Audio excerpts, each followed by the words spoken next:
Reformat the string.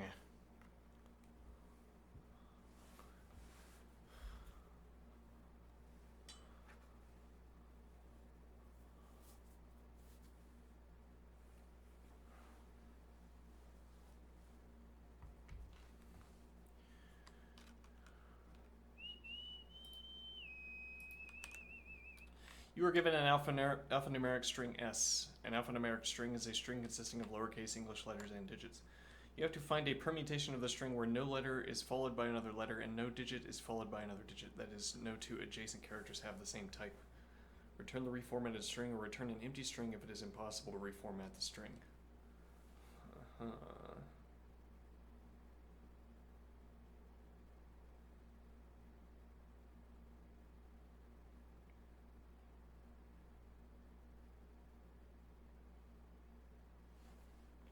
So we do an in-natural sweep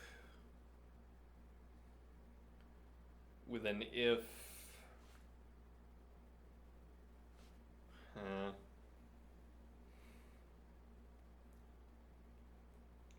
Well, we could code that out by hand if we preferred to do it that way.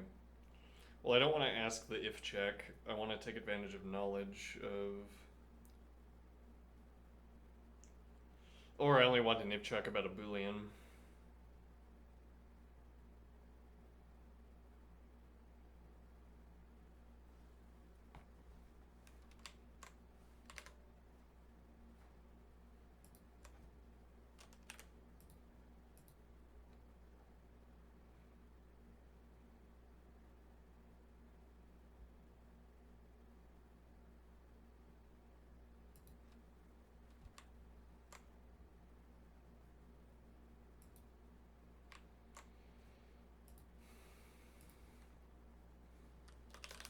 New project, new question.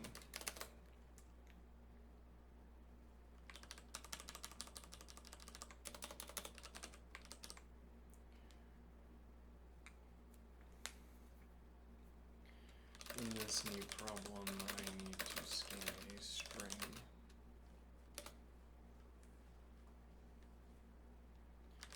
Is there... So empty string.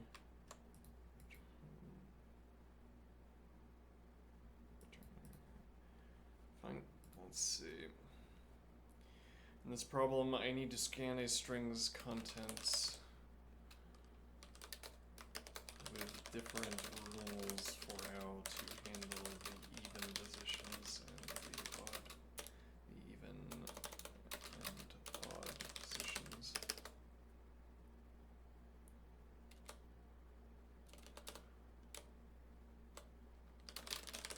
Process even positions.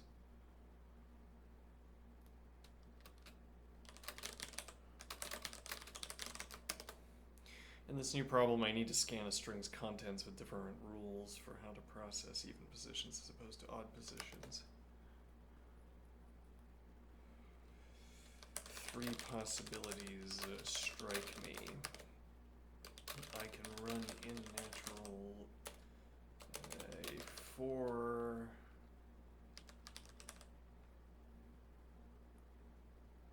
so I don't know that you can do lists, bracket, comprehension,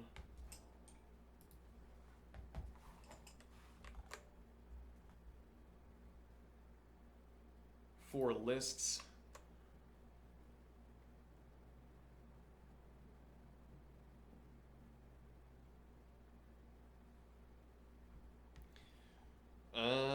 actually, can I do... This is talking about producing more than one value at a time, which is not what we're thinking of.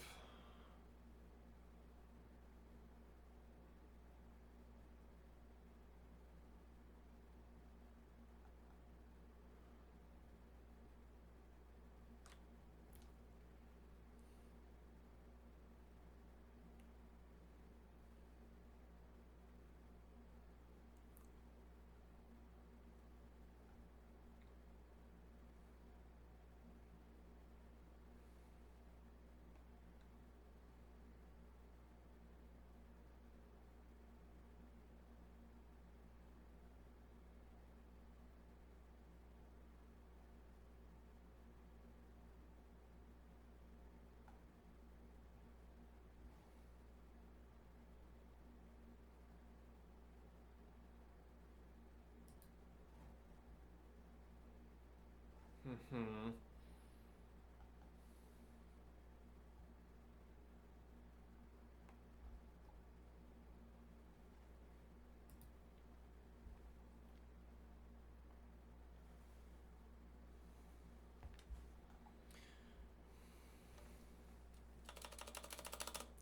Single procedure that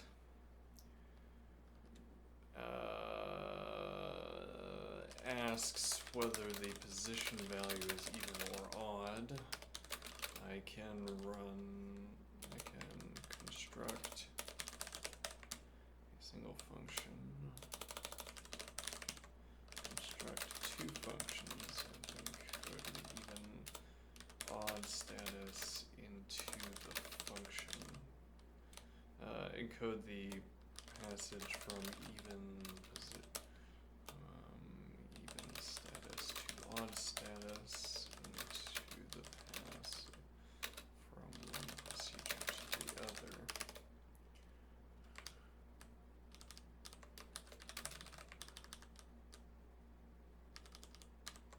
Third possibility is a for construction, but I don't see that any of the available.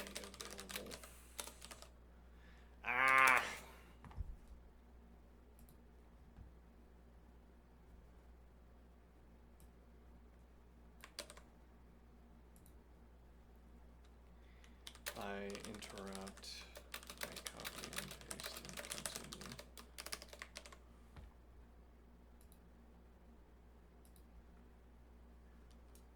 The third possibility is a for construction, but I don't see that any of the available for options. A for construction, but I don't see that any of the available for options can produce more than one list as I require. Am I missing any such for construction?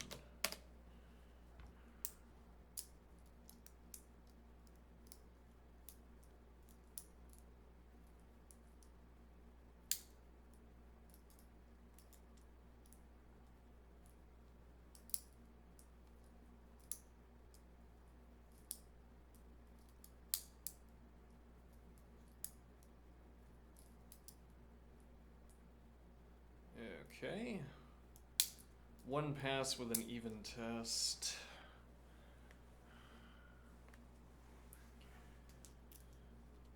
So it looks like you can have /fold.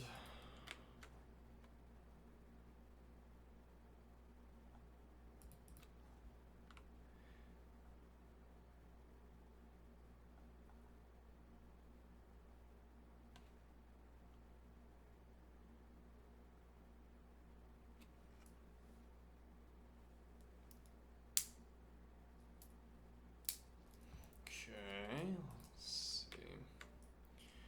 Despite, my reading is going wonky, I don't know what that's about. Define split string S, even proc, odd proc. Alright, fourfold, evens, odds.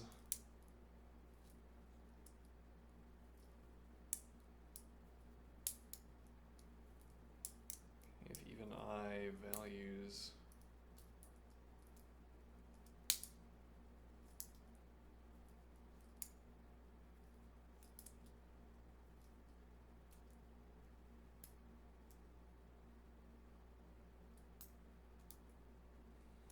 even procedure, odd procedure, I see. Or we could literal it. Alright.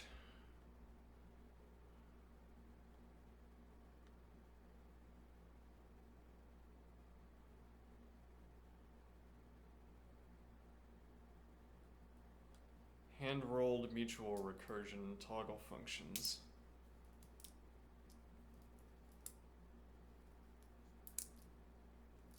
Yeah, indeed. So cost identical to 1 once jitted, but the branch function dispatch happens on every character. Modern Racket optimizes for tail calls well. Difference is 3 to 5% for strings up to 10 to the 5 characters. Alright. Why for/list can't directly give two lists. Each for list comprehension collects one value per iteration. If you want more, you either nest comprehensions, produces a list of lists/pairs, or accumulate with fourfold the daemon snippet 1. There's also for/fold/values, but plain fourfold already returns multiple values when you hand back a values package. Okay.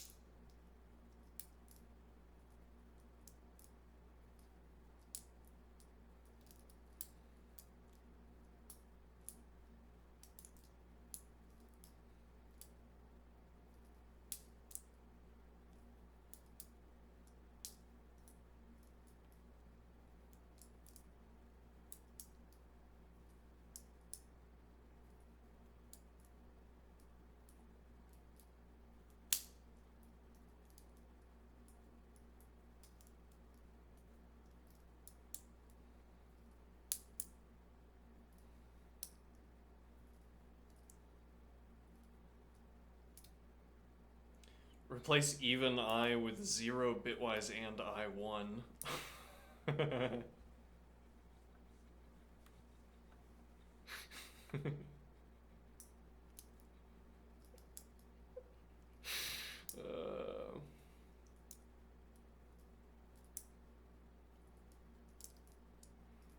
Hmm.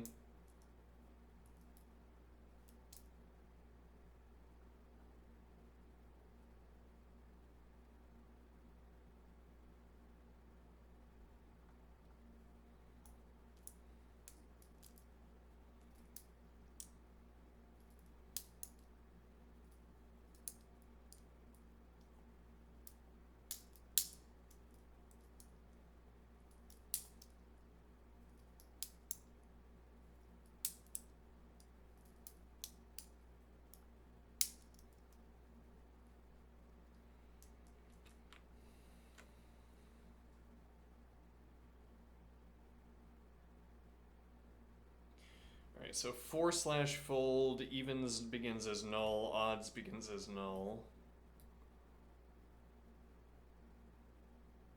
I'm not sure what the syntax is here. Let's look at for/fold. Sum, a list, and an I. Okay, so this is like a let definition, I am thinking.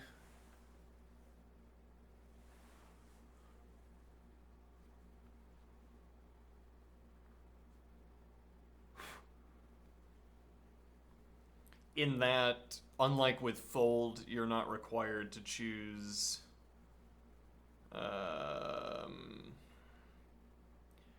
you're not required to use a specified ordering, it would appear.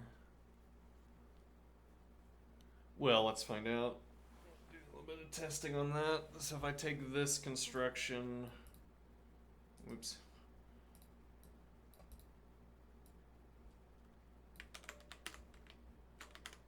Oh.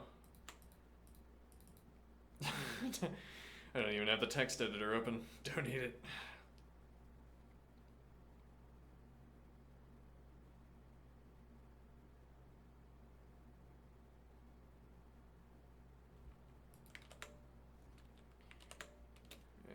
Okay, now, so if I replace... Oh, no, I see. Okay, so this is two distinct sections. And if I change this ordering, this is going to introduce a problem.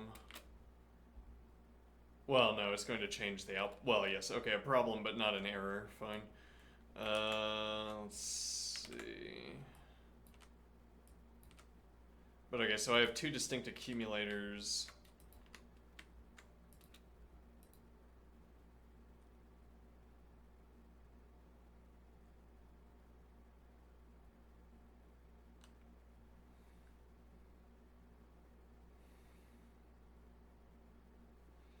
Okay, and the syntax we have here is values to list.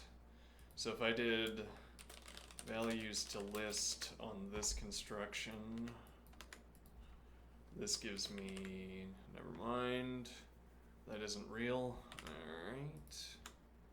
Well, you'd have to make it yourself.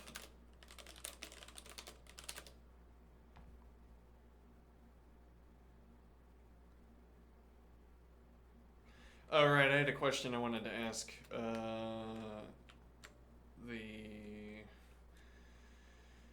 Ask Gemini over here. Are there any plans to introduce a confetti feature to Lean 4 so that confetti fills this screen when I complete a proof? Oh no. It's too long.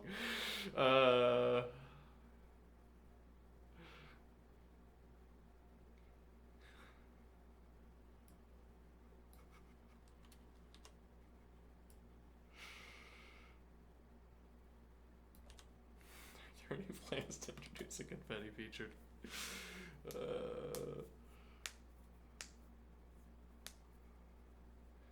see.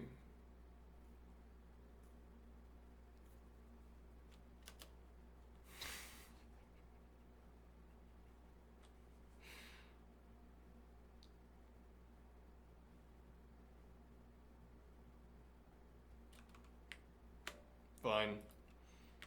Not playing along with the joke. Alright,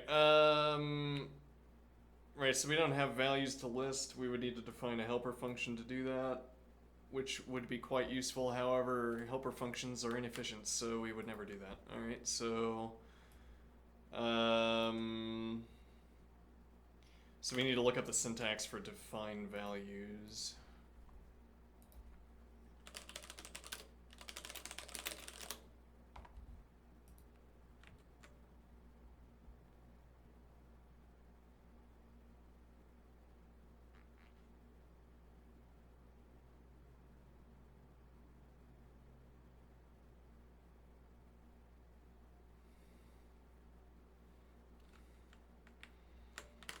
Okay, so define values.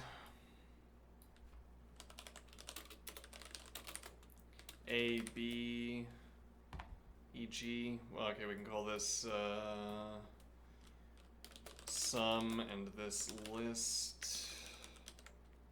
Now show me sum, show me list. Indeed.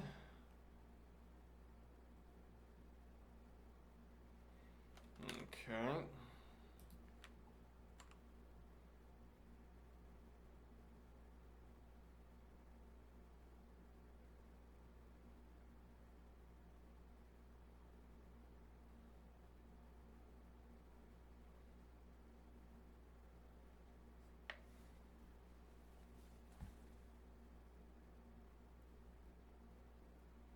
In string, what is that syntax?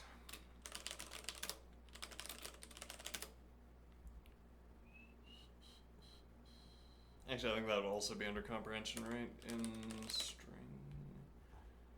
Or is this not where no, this isn't it. This would be sequences.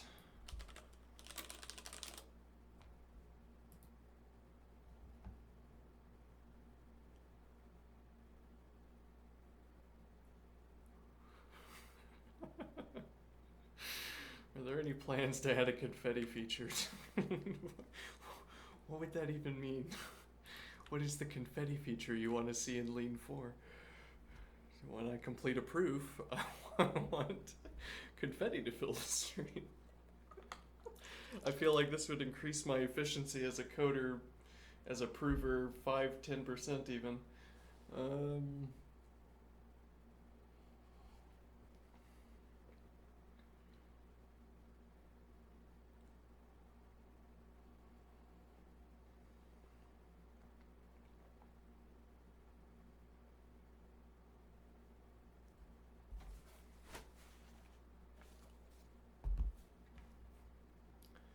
Alright, so Let's take this bit of code.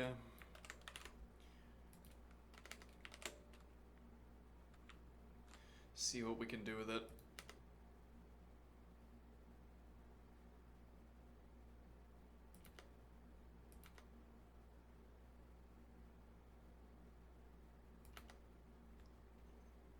Alright, so we're gonna have literal. And there is no procedure. It's merely const. I mean, maybe we would want a procedure, but... Huh. Okay, so I think I see how this is working, and it makes plenty of sense.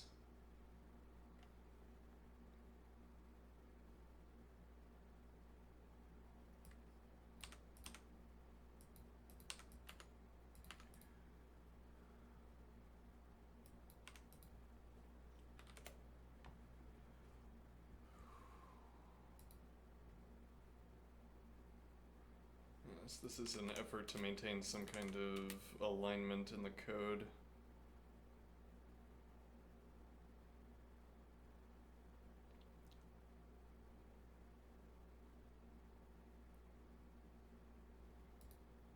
Okay, so now if I say define values, well, so we would need s defined up here, define s, which we would get this from the problem, A, B, C, D, E, F, G, H, e.g. define values, evens list, integer, odds, list, integer. Alright. Now, show me evens list, integer, show me odds list, integer. Alright, that's what we expected. And then we're not putting in a reverse because we would rather scan from the end. Actually, that's a good point. How do I scan backwards? Well, I guess I'd have to reverse in naturals. Huh. Yeah, well, we don't control... yeah, I mean, we could do... I is minus... Let's see... 0, 1, 2, 3, 4, 5, 6, 7...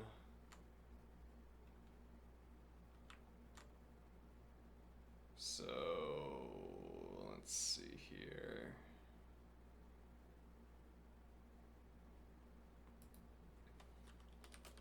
Minus 7 in naturals. No, that doesn't work. Yeah.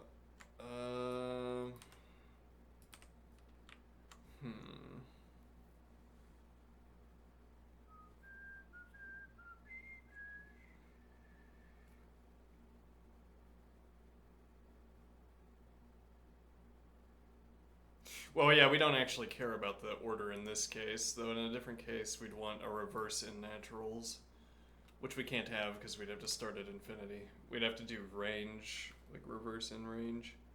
But we can't do that either because in range is not a list, it's a stream. Or a sequence, one or the other. In either case, we can't reverse.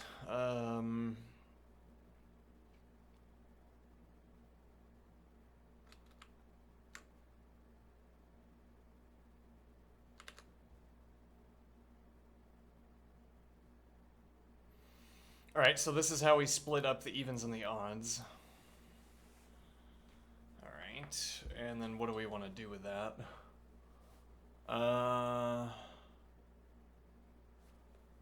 So we want to take these two lists and we want to run them back through.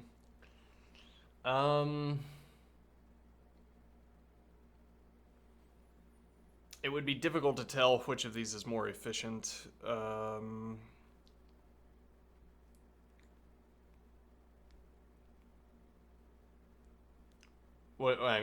Which of these what? So the alternative here is, oh,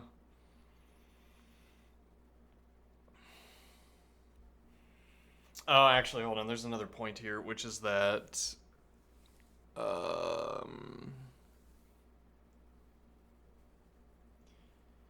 Which is that as we scan, we can ask. Let's see.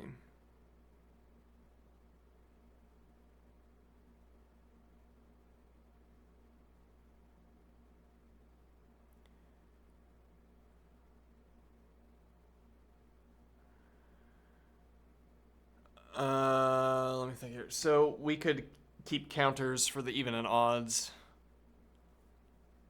Evens and odds.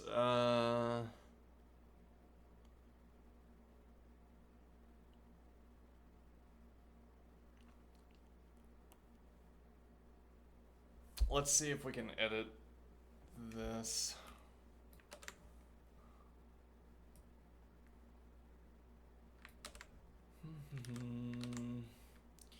So I have even counter.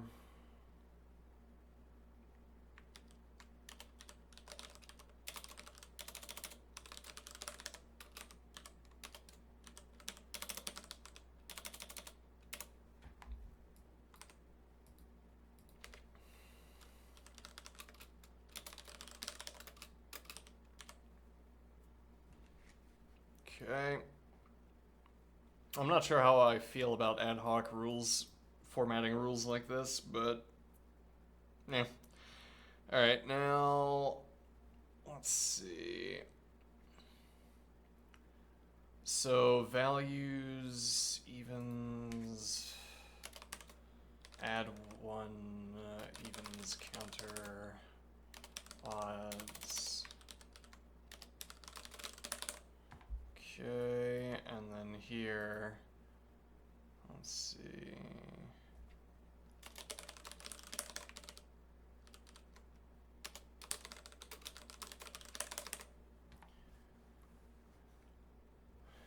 Okay.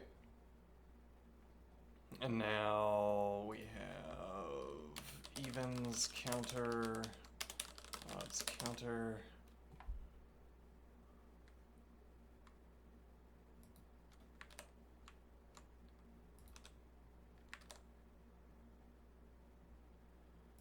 Okay, show me evens counter, odds counter. All right.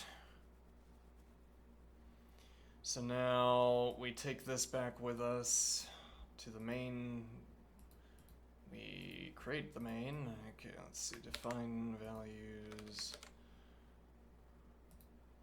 All right, now our initiation is if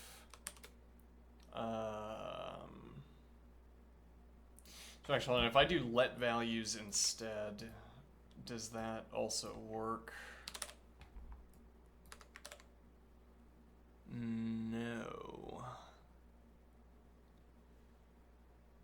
Let me see.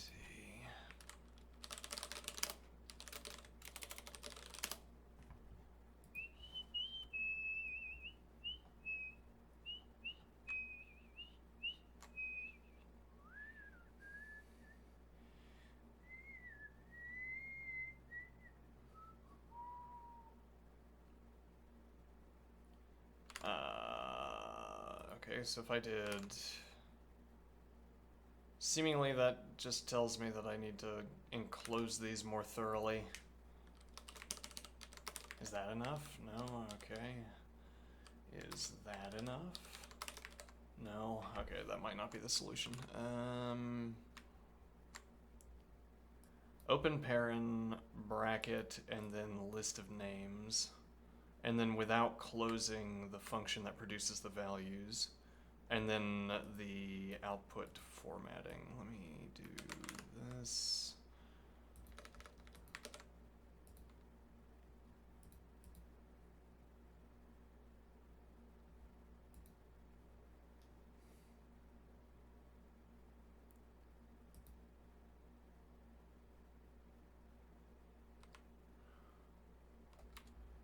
So we only close the naming parens.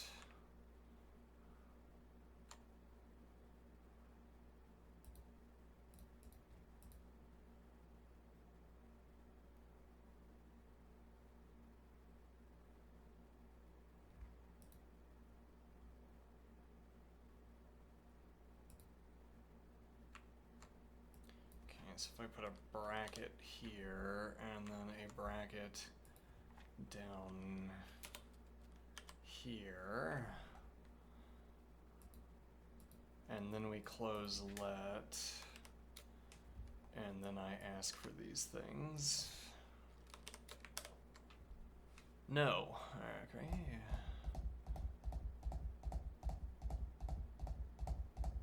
Should have copied. Yeah, now we have to Control C everything back. Let's see. Why doesn't that work, I wonder? I don't know, it doesn't matter. Let is sugar for define anyway, or vice versa. Which is in turn sugar for lambda. Alright, yeah, we'll just copy that over, fine. Now, so...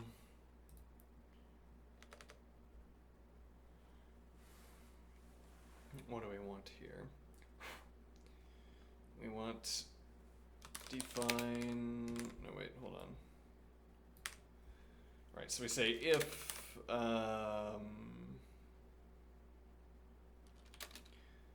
equals evens counter odds counter, then we don't know yet, otherwise this, okay.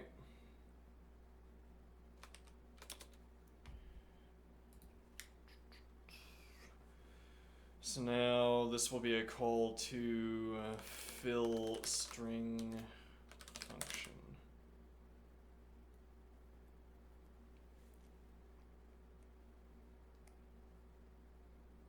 So actually this could also be a fourfold.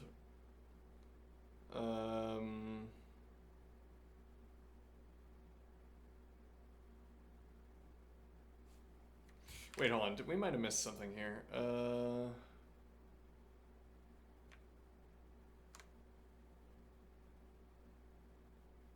No, yeah, no, we didn't miss it.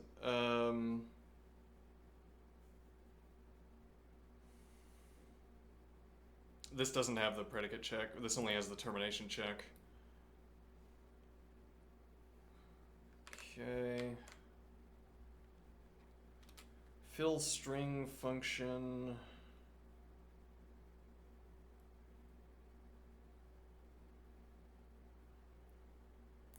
Okay, well, yeah, again, we can do this with fourfold, /fold. Let me see.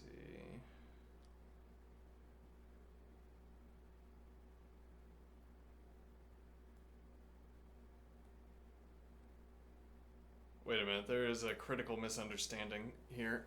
Let me see. Yeah, there's a bit of an issue here.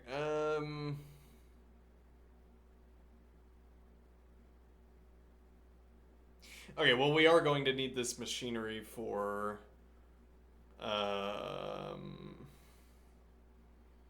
we are going to need machinery much like this for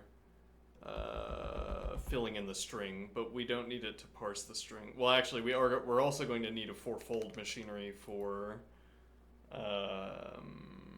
yes, okay, define values.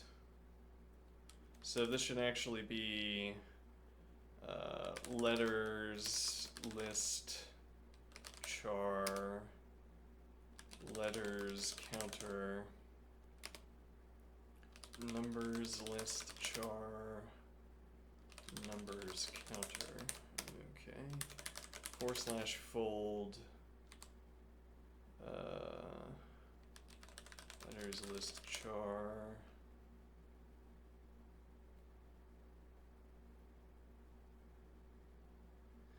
So we could ask a question in a more standard setup if this would be easier. We could ask a question about the number of chars that remain in the string, because this could become lopsided function detection. Yeah, let's see. Letters list char letters counter 0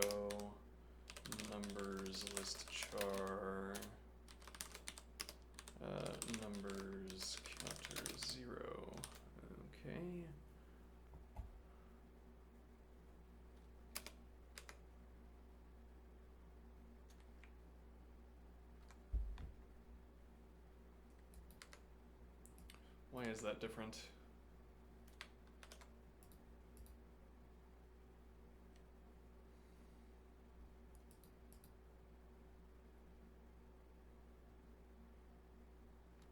We're missing something. What are we missing?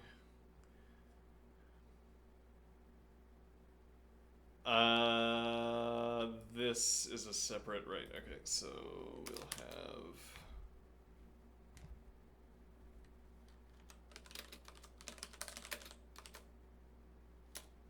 So char in string s.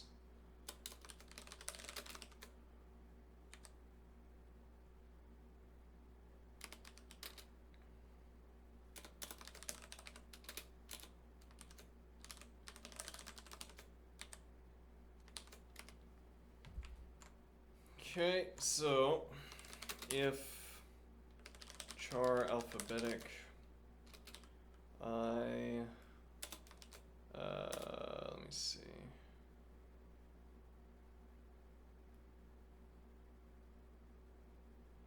So do we need index? Maybe not.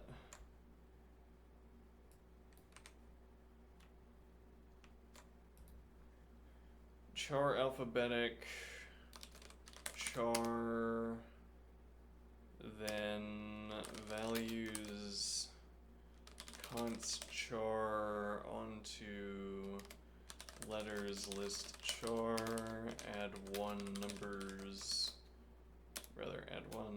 letters counter, numbers list char, and numbers counter. Else values letters list char, letters counter, const char onto numbers list char, add one numbers counter. Okay, I gotta stop bashing my elbow on the table like that. That's gonna hurt occasionally. It's really gonna hurt occasionally. Let's see. Alright, so now let's comment this out.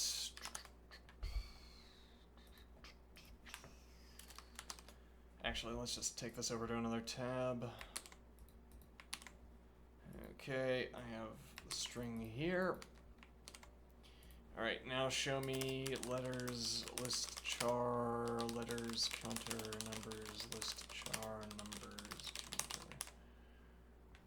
counter. They're all letters, that's true. Okay, yep. And now, so this code is correct. We'll put this over yonder in case I want something like it soon. And then delete it over here. Alright, so if equals even, nope, rather equals letters counter, numbers counter.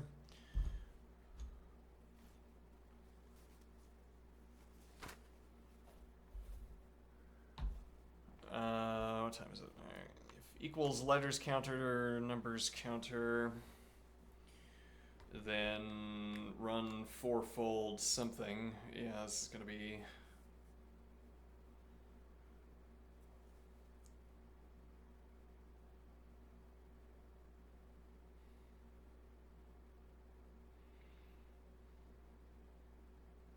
So the idea here is that we're going to overwrite S.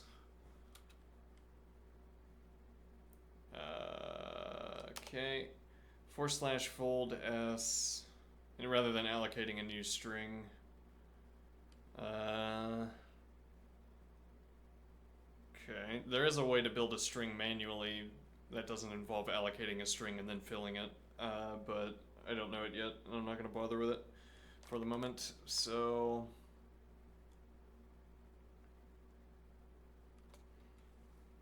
S string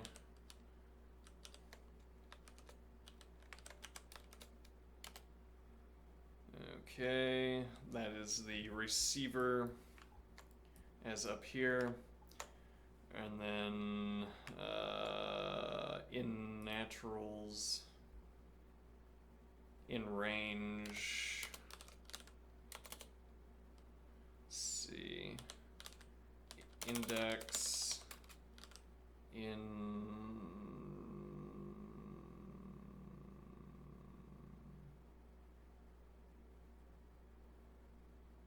well, so that would be one of the inputs, right? Right, okay, which means, so that's already closed, that's correct. So actually, yes, this is right, I think. Index in range, string length s, sub1, string length s. Okay. And then we're going to have letters, list char, and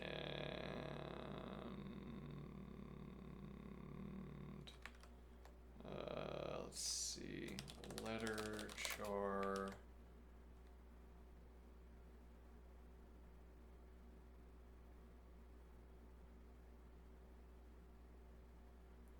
and then number char, numbers list char.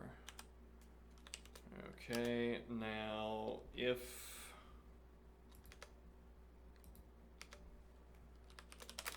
even, if odd, wait, which one do we want first? Number, all right. If odd index, then values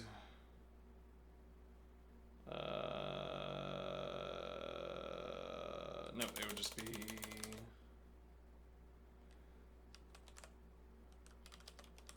so why would this be fold?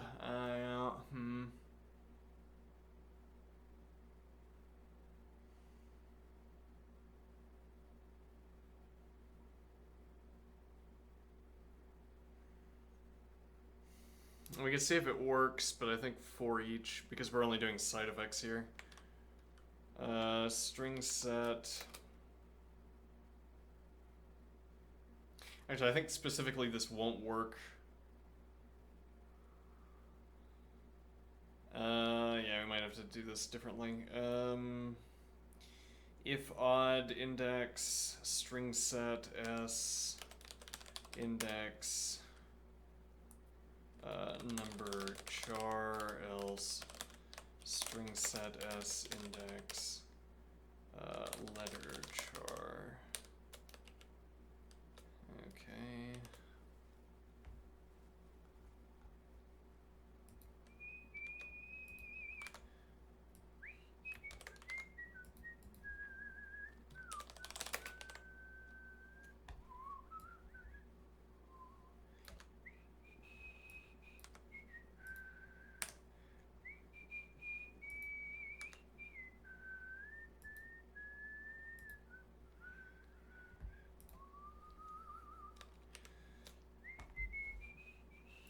Let's see what this says if I try to run this.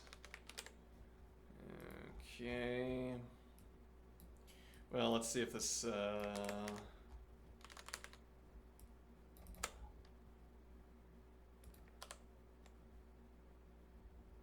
oops, wrong tab.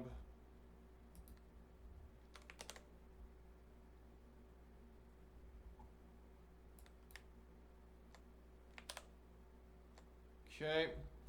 So now if I instead do A1, B2, C3, D4, okay.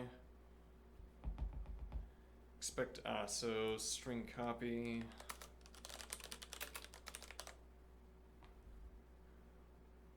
Oh, and then I would like you to output S, please. Let's rename this T, all right.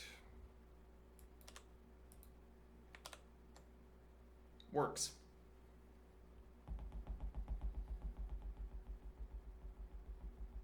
Incorrect. That would be because 0 is even, as it turns out. Yes, okay. even.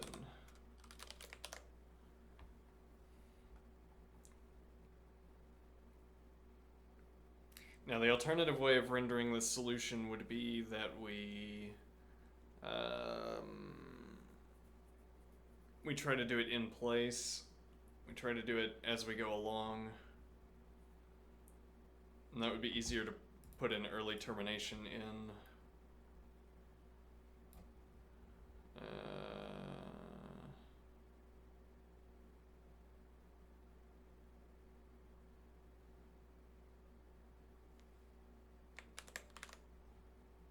Let's see.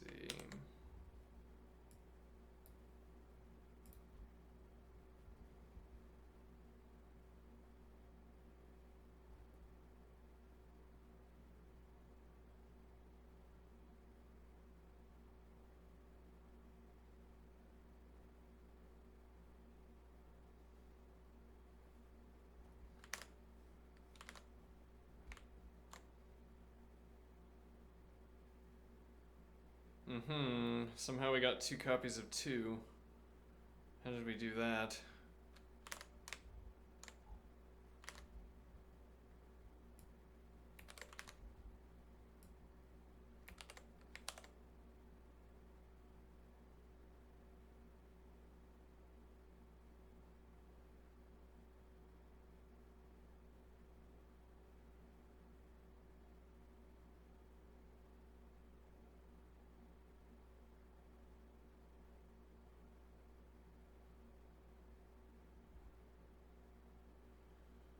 Well, let's see. Show me letters list char, display letters list char, line display numbers list char, display numbers list char, line.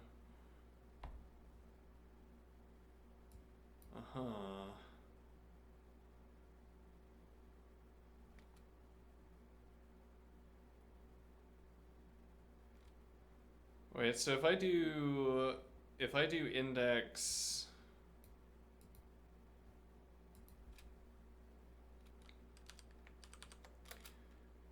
in range 100, what does that do?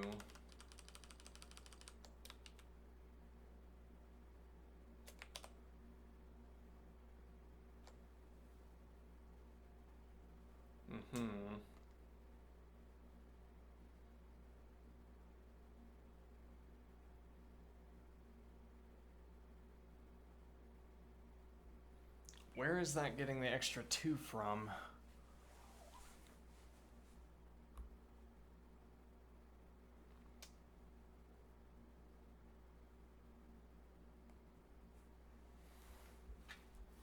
If I do minus this 2,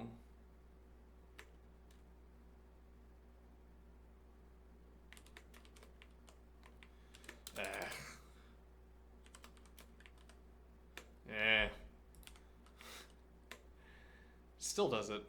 3. Wait, do I just not need index maybe? Does this not do anything with index?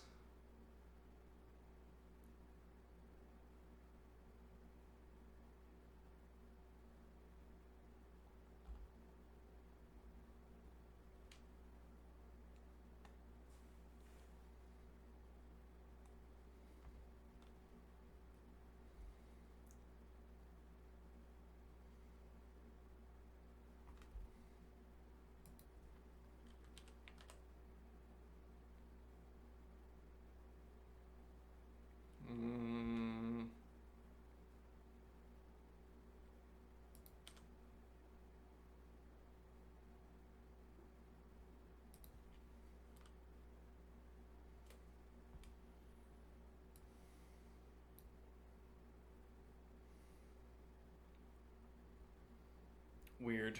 Let's do 4 each.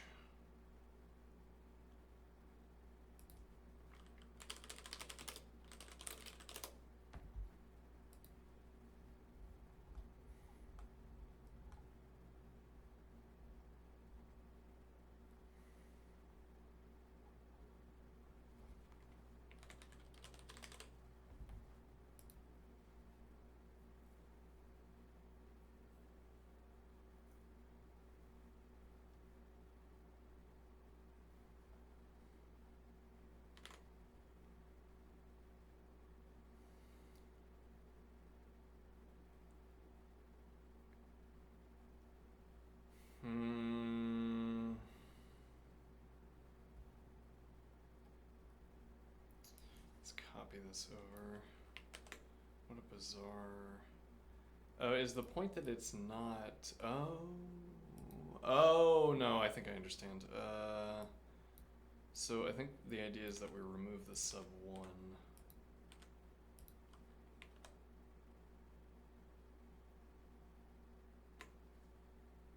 So the point is that this is already C2, and actually this is already, so we do...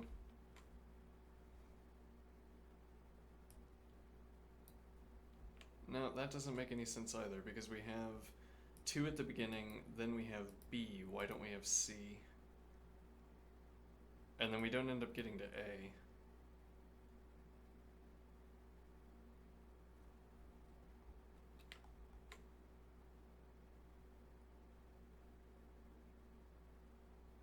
Well, given that we're only doing side effects, we should prefer to have a for each clause anyway, but fine, let's see.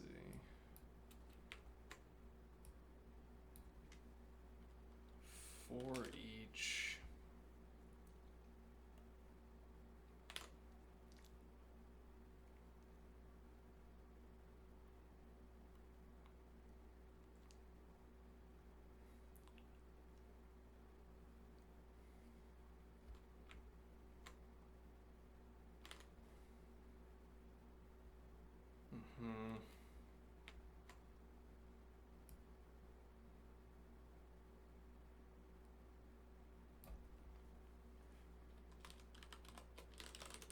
plain lambda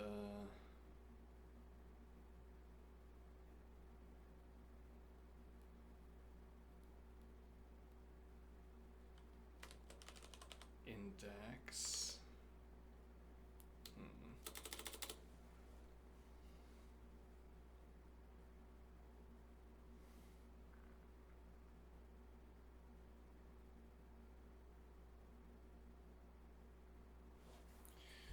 Look up a word real quick. Let's metonymy. The substitution of the name of an attribute or adjunct for that of the thing meant.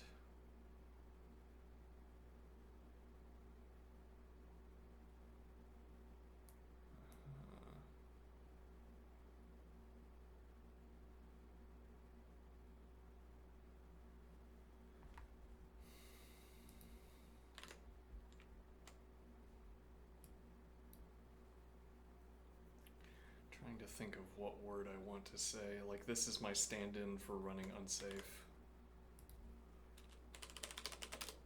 Define synecdoche. A figure of speech in which a part is made to represent the whole, or vice versa.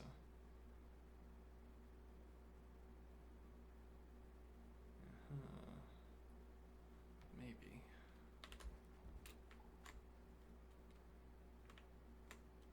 For each plain lambda, I don't know.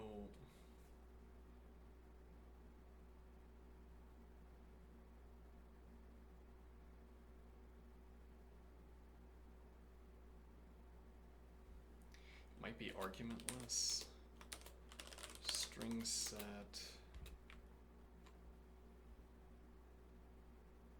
No, they would be, this is the function here. Okay, and then we would have, yeah, but we have no way of getting at this.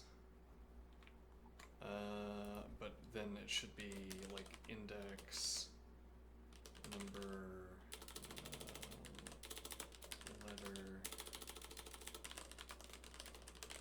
char. Okay, and then we have list in range, string length s, then letters list char, letters list char.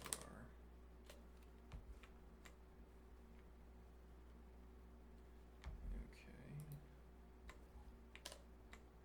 Curses. Expected a list given a stream. Oh. For each, all lists must have the same size. I rolled my eyes. I physically rolled my eyes. Hmm. But why am I separating these out? Good point. Well, no, I mean you'd have to separate them out because you don't have them initially intermixed. We could combine these lists before running for each, but then that brings me back to wanting to fix the fourfold construction. Why does this not work?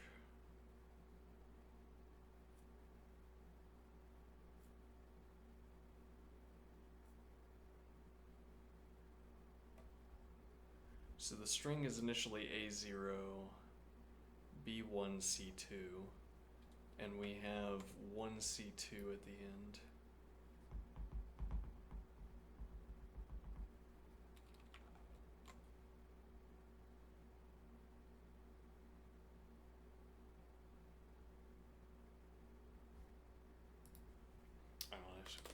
This is not correct, I suspect, but let's find out. Yeah, no.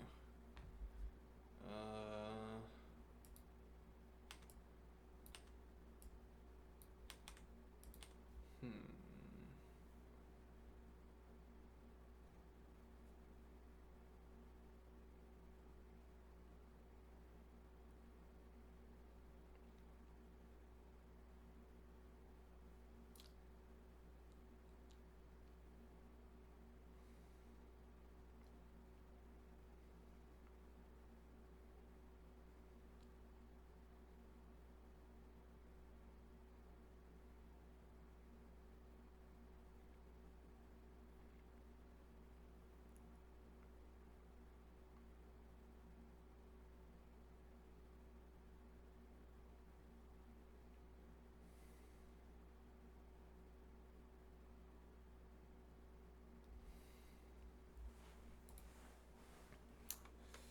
Okay.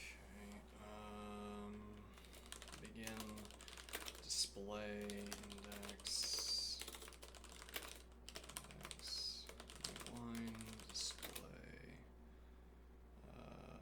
Let's see, letters list char.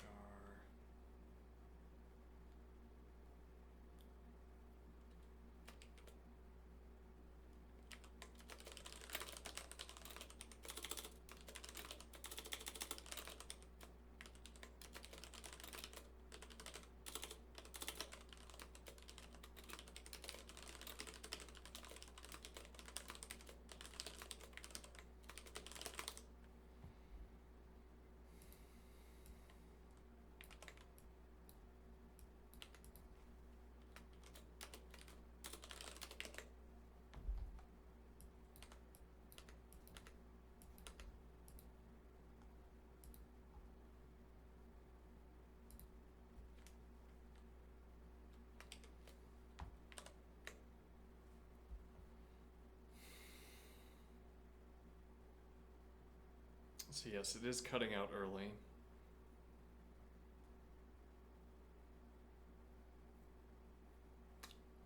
Hmm.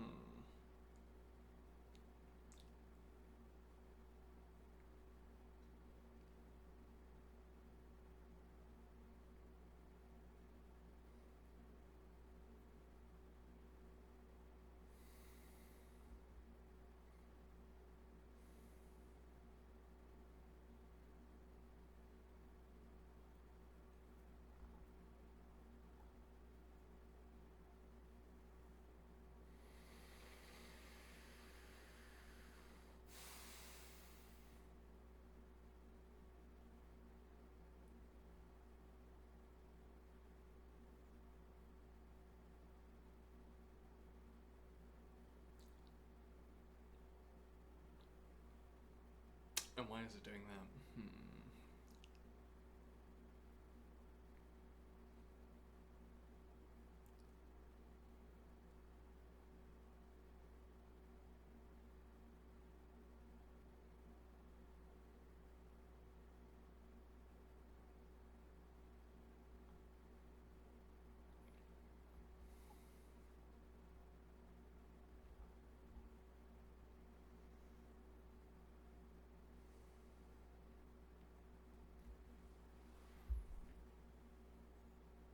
Alright, yeah, we can just do this as a...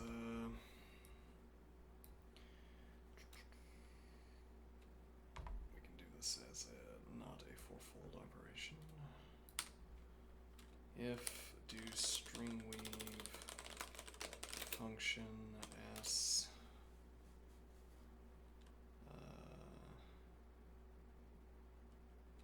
letters list char letters list char. Alright.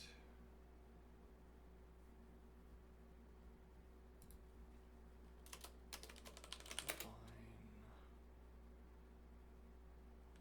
string weave function s string letters list char letters list char, and then position. Okay.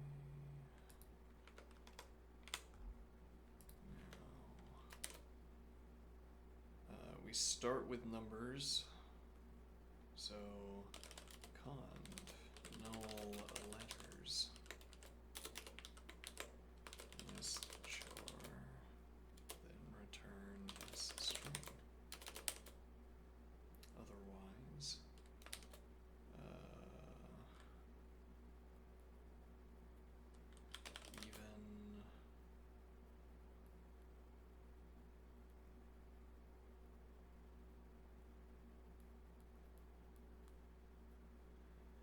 even yeah, we could do string weave even.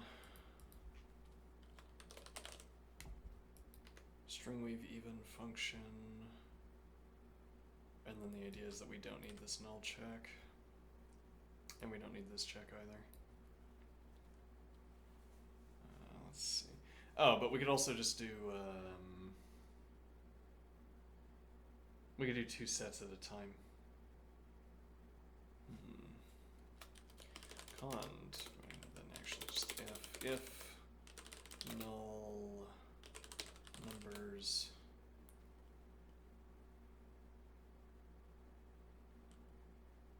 then return s string, otherwise begin string set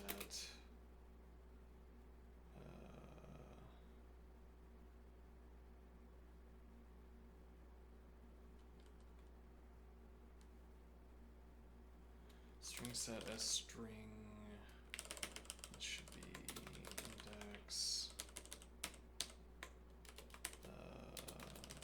index car letters list char, string set as string add 1 index car numbers. That's wrong, right? Okay.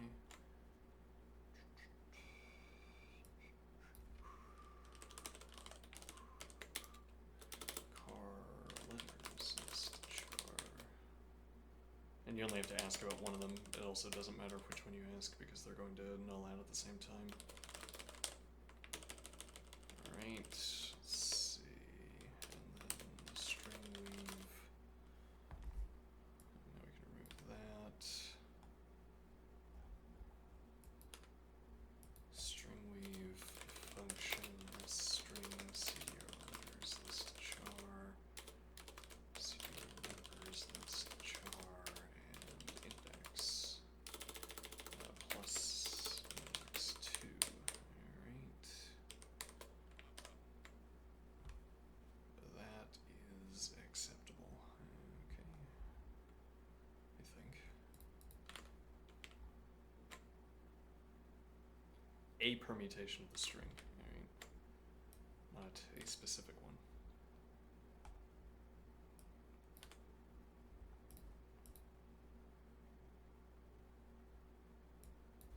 Right, and now that can cut out. Okay. How about this one?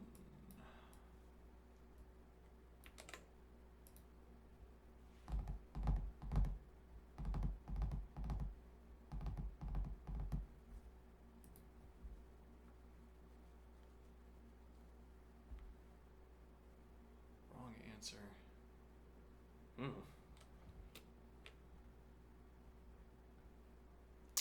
They don't have to be equal to each other.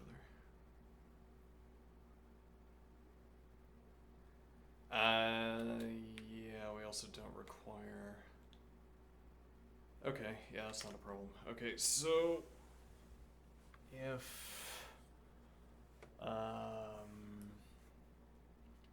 If equals apps of minus numbers counter letters counter 1,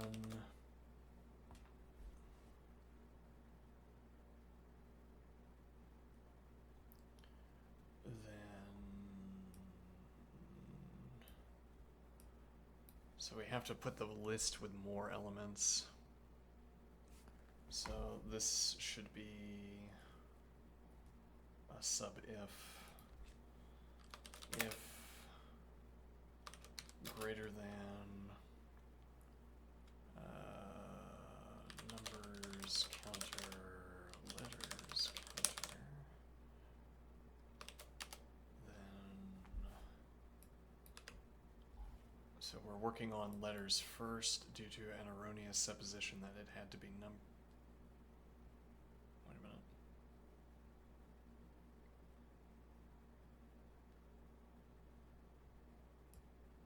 Yeah, so this needs to be letters, needs to be lesser. Alright, and then numbers needs to be greater. Okay.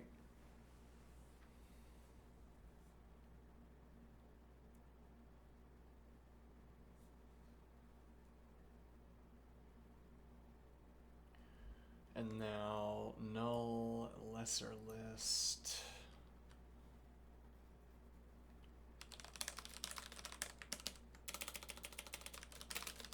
If null greater list char, then return s string, otherwise string set begin string set s string index car greater list char, and then return s string. Okay. And now if greater than numbers counter, so the greater list is in front. Okay, that's correct. Otherwise string leave function s numbers list char letters list char 0. Okay. Now what do we get?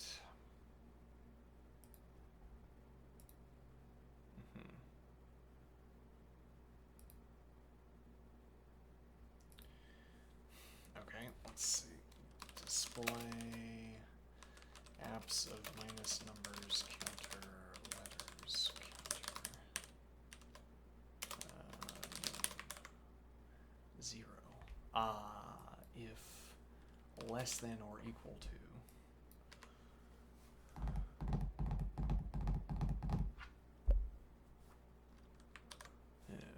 Okay.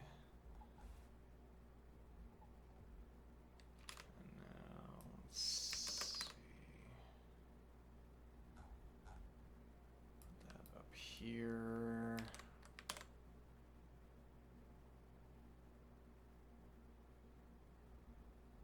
Alright, now what? Do I still have a display? Yes. Let's get that display out of there.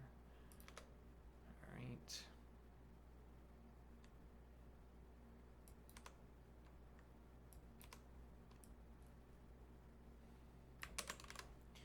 Alright, this has taken substantially more time than anticipated.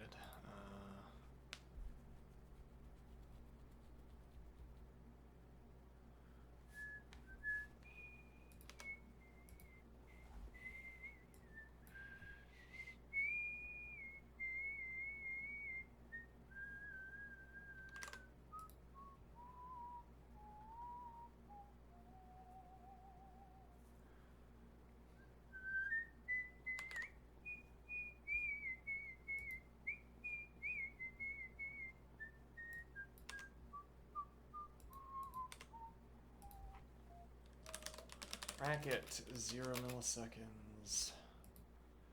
102.70 megabytes. Okay.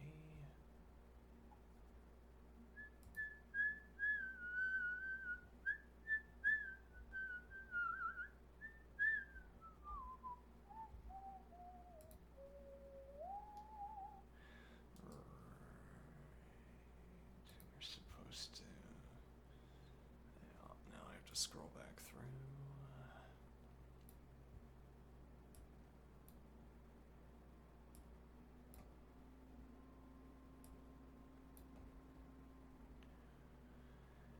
Maximum score after splitting a string. Given a string S of zeros and ones, return the maximum score after splitting the string into two non-empty substrings,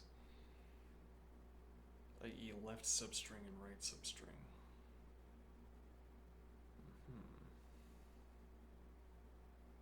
The score after splitting a string is the score of zeros in the left substring plus the score number of ones in the right substring.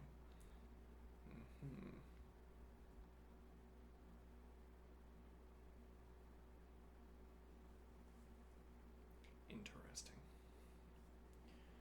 So we need to figure out where to place a partition so that we maximize the sum of the zeros to the left and ones to the right. Let me see.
So we scan through the string once,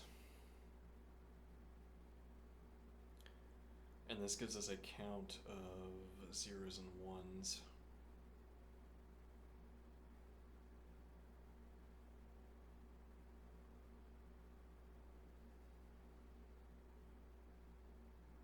Okay, then we go back to the beginning and we say there are m zeros and n ones to the right of our partition.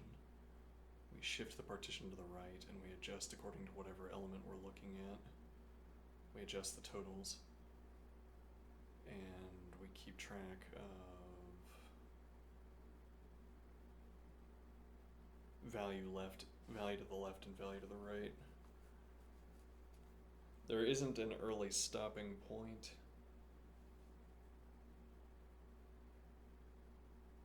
Well, no, I mean there would be an involved and difficult early stopping point where if the maximum shift that can occur in the value is less than, you'd have to do so many if checks. Maybe it'd be worth it. We don't have a good intuition for when something like that's going to be worth it or not. But okay, so here we can do another fourfold. Okay, let's see.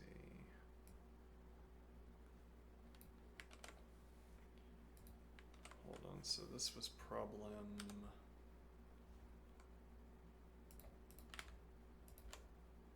Oh, anybody in chat? Nope. Let's see.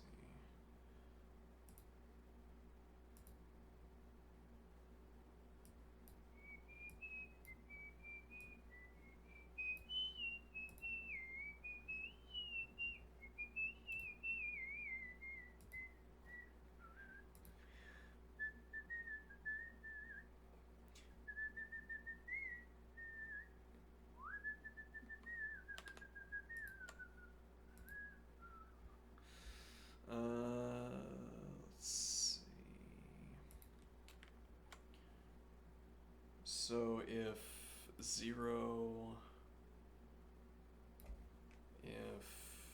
char equals char 0, then values const, let's see, add 1 0 count and keep 1 counter. Okay. Otherwise, oh right, we were going to look up which number of problem this was. Right, hold on. History. Format the string. This is 1417.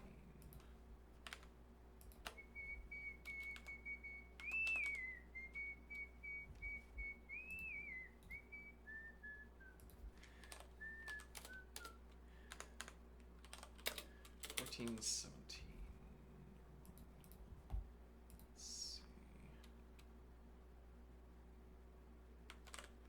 1417.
Define values, letters. Okay, so we don't need these, rather we need 0 counter and 1 counter. Okay. And these will be 0 counter 0, 1 counter 1. Nope. Bumped my elbow again. This is not a good seating arrangement. I'm gonna bash it repeatedly. Let's see, char in string s, char equals, okay, and then otherwise values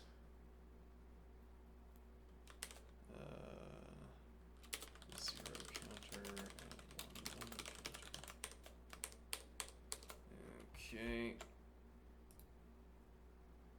Now define s. BCD. Okay. Show me 0 counter, 1 counter. 7 and 7. Did I really get so lucky? 1, 1, 2, 2, 3, 3, 4, 4, 5, 5, 6, 6, 7, 7. Alright, there you go. Alright, now, so that works. Now, what do we want to do with these two values?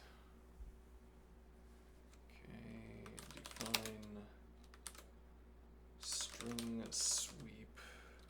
scan function with S string. I suppose we will stop at negative. Need index.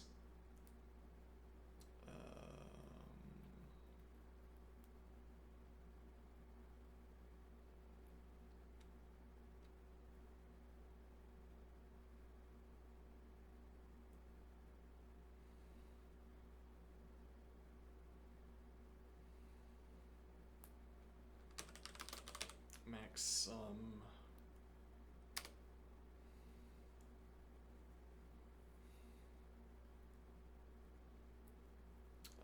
Remaining ones.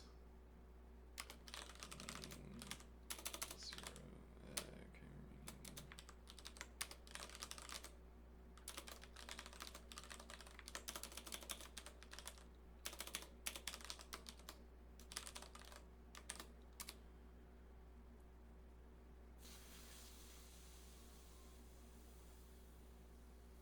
Okay, so this will have a default value of 0. Alright, so if negative index, then return max sum, otherwise let active char string ref s string index. If cond char equals active char 0. This should be if. This will end up being an if, I assume. Let's see. Char equals active char 0.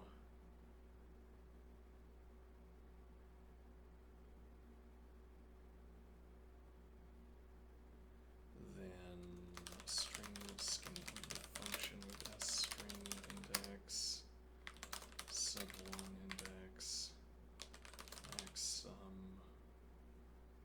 Alright, so this is where we'd want to define a let loop so that we don't have to keep repopulating s string, I think.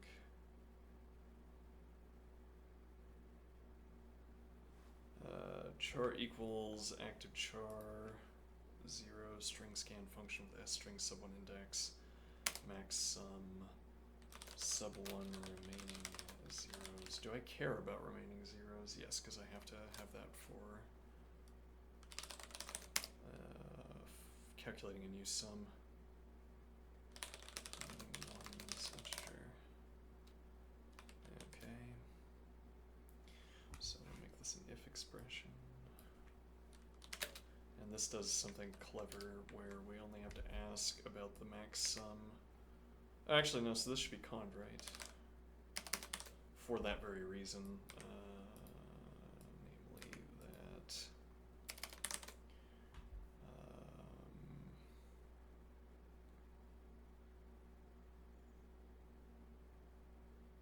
well, actually, no, then this could be another if, because we need a new let. If, let me see, let new sum,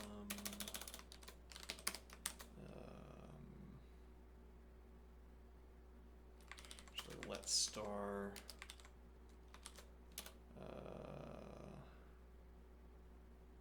zeros update integer. No, we don't need that to be updated. We need remaining.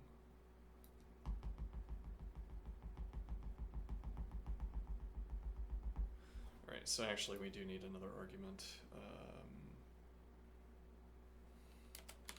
One's accumulator integer. Counter. Okay, we'll just do integer to fit into the others. Alright, one's accumulator integer. So, what is the idea? Let's see. So,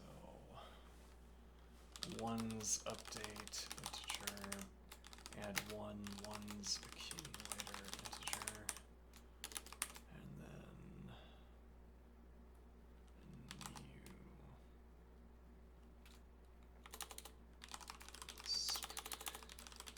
which will be plus remaining zeros integer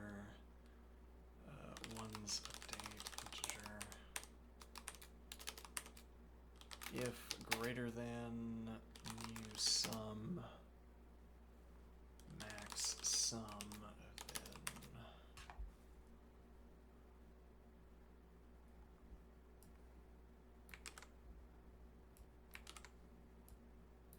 okay. If greater than new sum max sum, then replace max sum with new sum. Okay, and additionally, sub1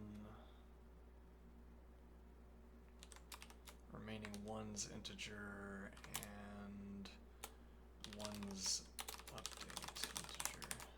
Okay, otherwise string scan function with s string index. Oh, this needs to be sub1 index, and then max sum remaining zeros. We can just copy remaining.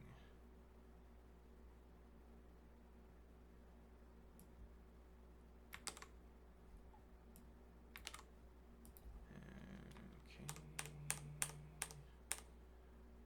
Now that should do it. Well, now we need to call this function.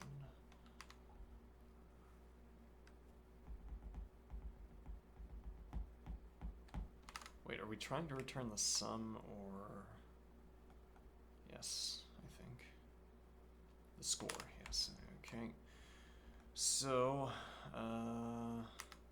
call string scan function with s, this would be sub1 string length s, max sum 0. Well, actually, this would initialize to zeros counter, remaining zeros will be zeros counter, and then one's counter, and then one's accumulator will be 0. Alright. And now, oh, what camera am I on? Nope, we're in the right camera. Alright, so max score. Ah! I'm not actually experiencing so much pain, but that will hurt on one occasion when I do it, on some upcoming occasion, and I'm gonna think to myself, why did I habituate myself to slamming my elbow into the table? Well, it didn't hurt at the time, but let's see. Alright, so string scan. Give me an example of a string. So we don't do any editing of the strings, notably. Okay, so max score. Zeros counter is not correct. 0 counter.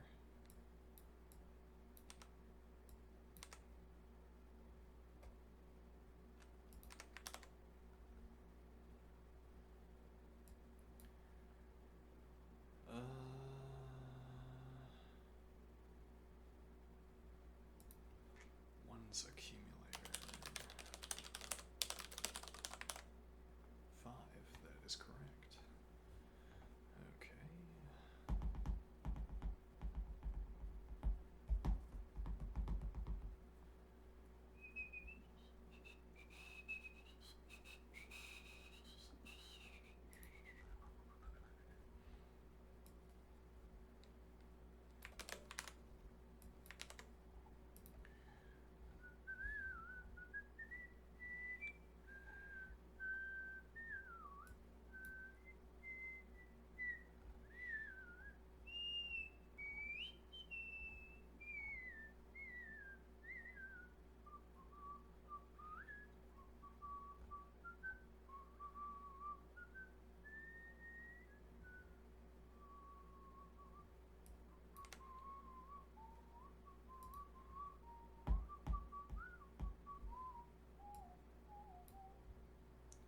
Wrong answer.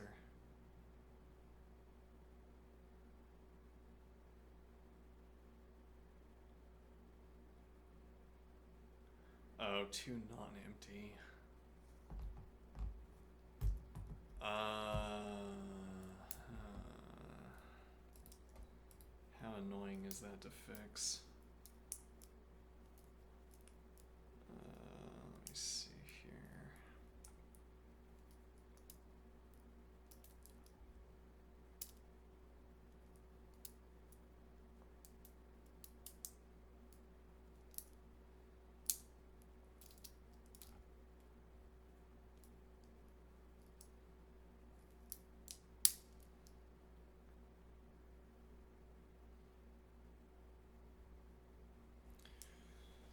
Kind of annoying. We need to put an if expression. Let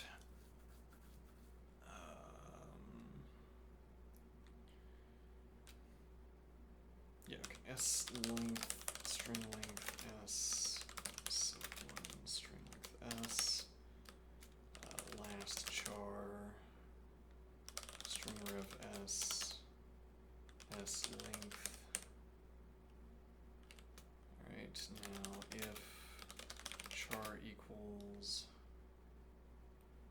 last char 0,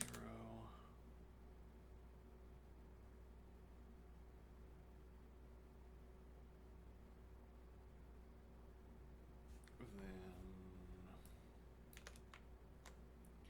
sub1 string length S. This will be sub1 the 0 counter. This will be sub1 0 counter. I feel like we're walking into a edge case that we're not accounting for. Let's see.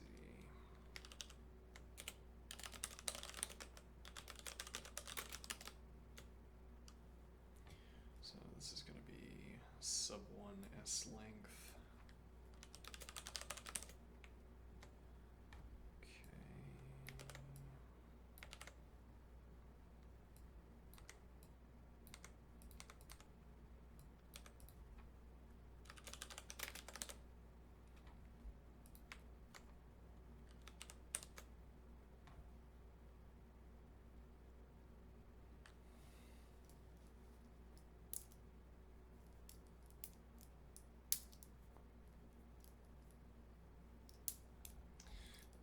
Well, I know that we need to change the termination condition. This now needs to be 0. Unfortunately. I was about to do that. Oh, no. What did I do?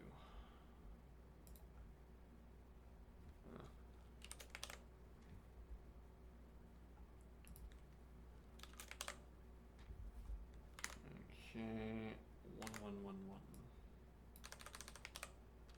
3, which is the anticipated output. So this stops when we have one partition and then all of the other elements, and it starts when we have all of the other elements partition and then 1. So I think that has dodged a well, no, I think the potential for a edge case was hallucinated, and that we are going to be fine. Okay.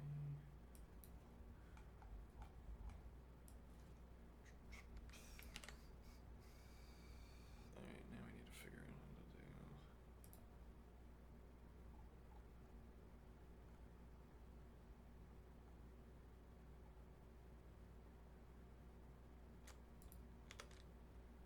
Okay, this is mirroring the habit of various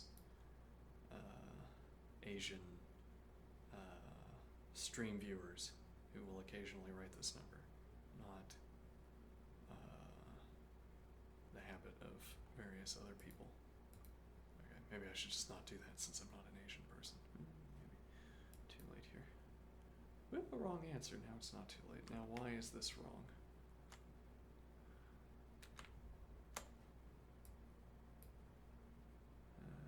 Let's see, what did I adjust to make that happen? Here, alright. Now let's see. Why would this return an incorrect answer?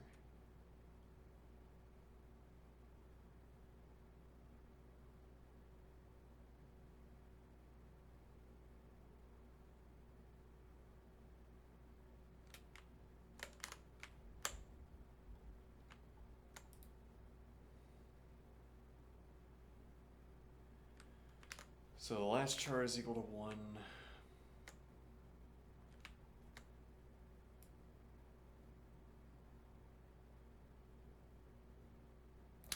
So this no longer starts as... right.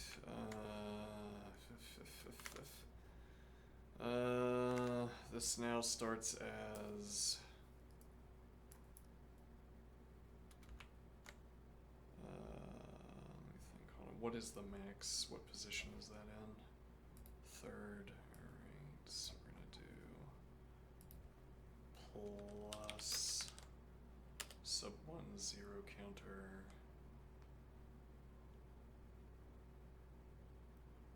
Well, no, this would be correct. Rather, this would be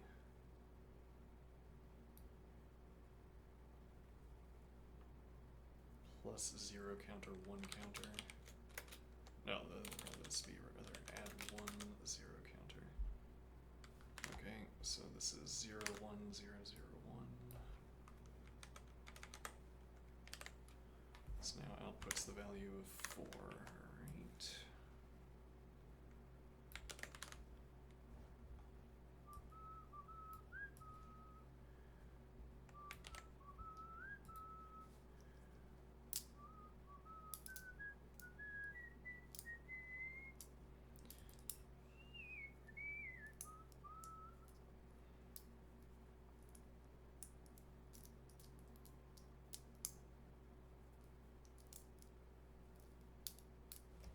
Right. Okay.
Two quick LeetCode problems get in there, and now I am moderately interested to know how much Microsoft would have to pay. I think if Microsoft was interested in giving free training to people for the Lean programming language, or F# or C#, though C# already on here, I assume.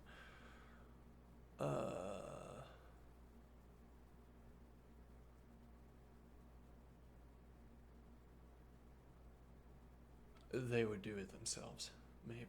How much would Microsoft have to pay LeetCode to put Lean 4 on here, I wonder?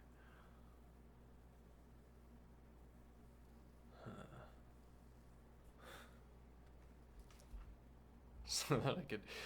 Yes, but you have to prove that your answer is correct.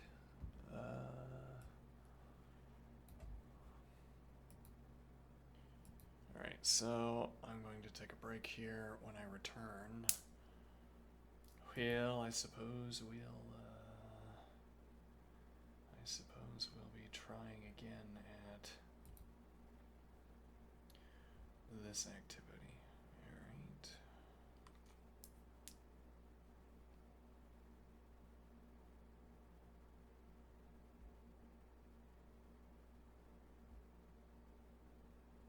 I'll bear it back. Oh, anybody in... Oh, not that. Anybody in chat? Nope.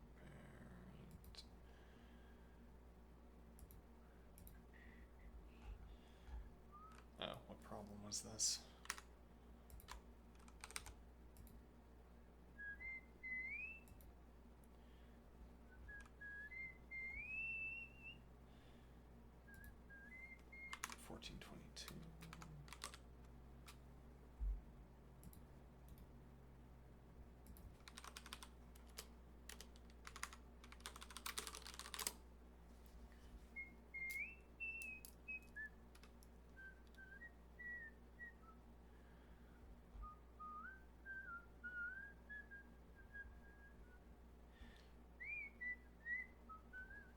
We could give we could give the interlocutor a pass at each of these that we submit, see if there are any glaring flaws that compromise efficiency. Too late on these two. Yeah. All right. So let's get out of that. Let's see. That and that and that. And here. And now we go over here, and I say Bureau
talk to the interlocutor about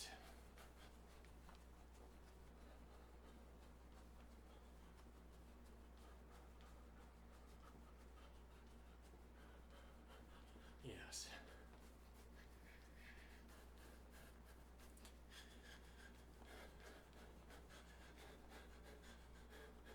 The motivation for forbidding the kind of top-down accounting, or the motivation for treating the top-down accounting for understanding differently from the bottom-up accounting of understanding. We want to focus in on this idea that surprise is an event picked out of the video.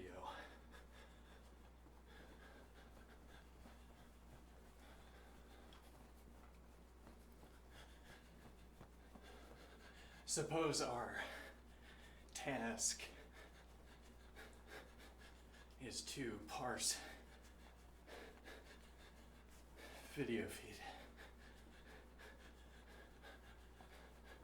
You put a chip in my brain, e.g., behind my eyes, and you capture my video feed. And now the task is to parse it.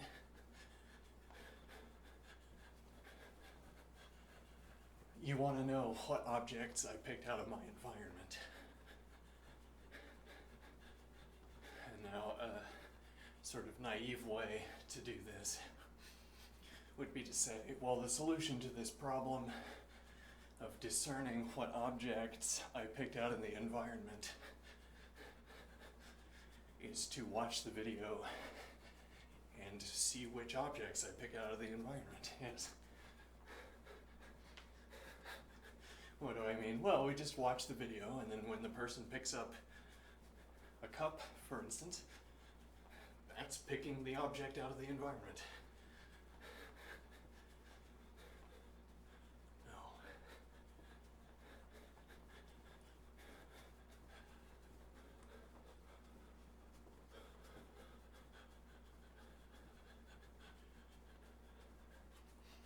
But how do I get this idea across that that's not an acceptable accounting, not a suitable accounting? Well, notably, if you try to use your accounting for the video feed instead to generate the video feed, well, then you have to do all of the work of selecting the object, as it were. What do I mean? You watch the video feed of my vision, and now you say, I want to reproduce this video feed by filling in a 3D model that will behave according to my description. Okay. Now you need to pick out the same objects in the environment. Okay, you say, well, that's easy enough. It's the cup. Okay. So I type in, the character picks up the cup. Have you considered how many details of this action? I have an actual cup. I guess I could do that. Let me see. Where's my actual cup? Oh, I might have taken it upstairs. That's not good. I need that.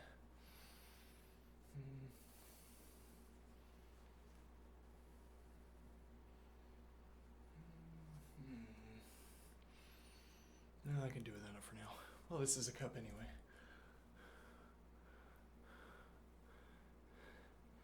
Okay, now you say, you type in, the character picks up the cup.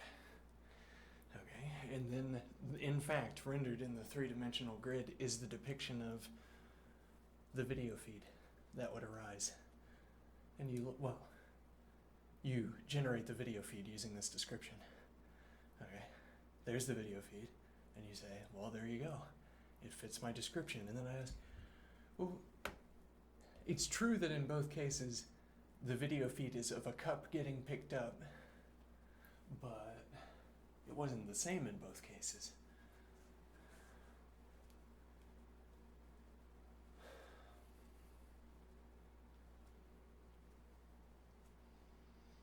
And the idea is that we need to, if we're going to generate the video feed, well, and the idea is that the shortcut to generating the video feed, like we're talking about, is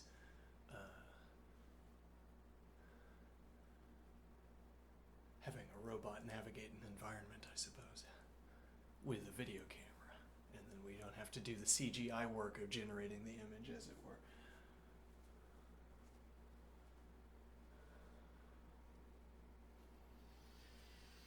I'm wondering if we're swinging wide of the point and going off into the distance.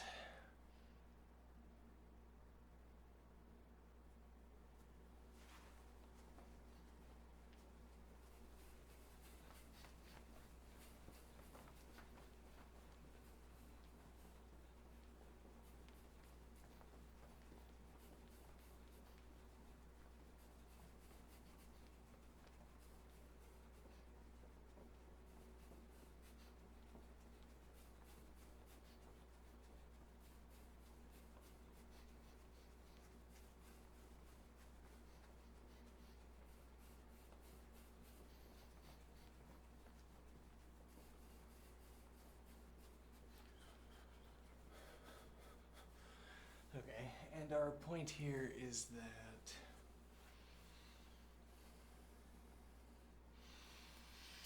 well, we could rephrase this question. Okay, and I say when we talk about the object that the agent picks out of the environment, we don't want to specify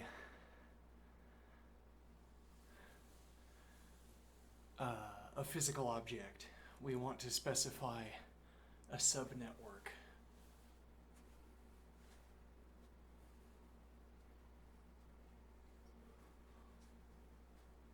We want to specify a subnetwork.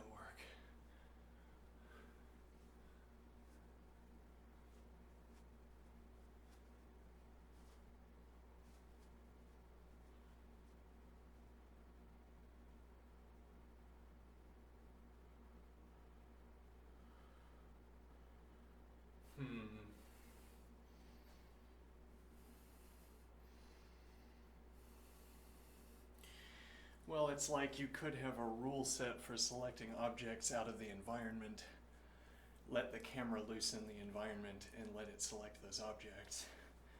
And then the video camera picks up whatever corresponds to selecting those objects. Or the alternative is that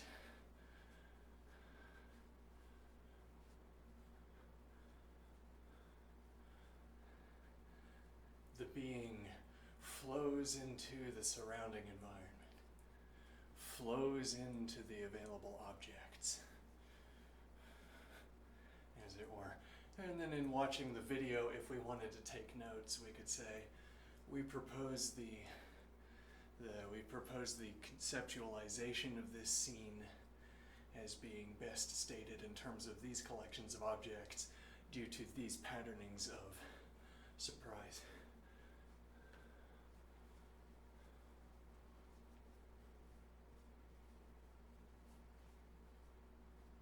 We have patternings of surprise.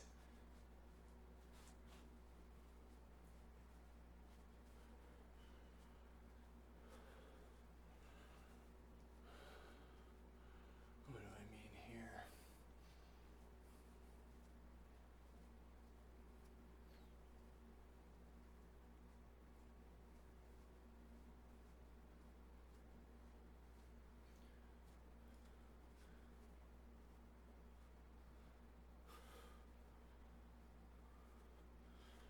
We have patternings of surprise. We have the same video feed. We have a kind of metric analysis we can perform. We have a kind of analysis we can perform of the video feed. And we convert that analysis, or what we get out of that analysis is a description of the behavior of attention. Well, what we get are evaluations like heat maps.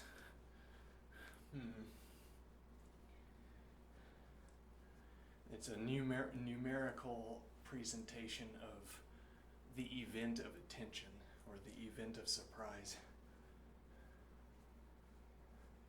Okay, it like gives us a field of discussion. Even it gives us a field of discussion.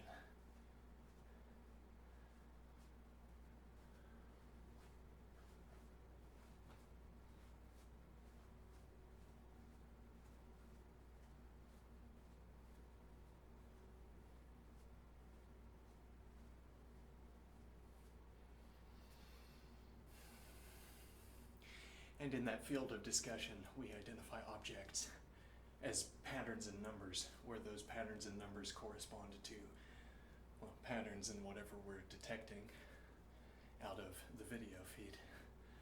Now, I could run image recognition software, or I could have an image recognition function, as it were. If the objects were different enough, for instance, then our differentiation algorithm could just look like a standard easy function. As it were, if I know that I have a fixed top-down view of a table, and I know there are either triangles or squares or whatever other shapes passing on the conveyor belt or onto the table, I imagine the function for performing image recognition on such a video feed would look merely like another function. Just easy.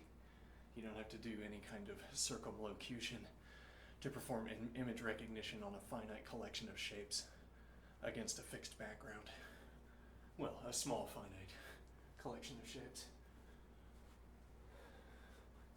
Okay, and you could extend that concept to a function for objects where in a fixed environment the algorithm would continue to pick out objects, would continue to be able to recognize objects. Yes, and this would be the oracle, as it were, for descriptions of interactions with the objects. Well, we'd be using the image recognition so that we could give commands, as it were, so that we can fulfill some description of first-person experience.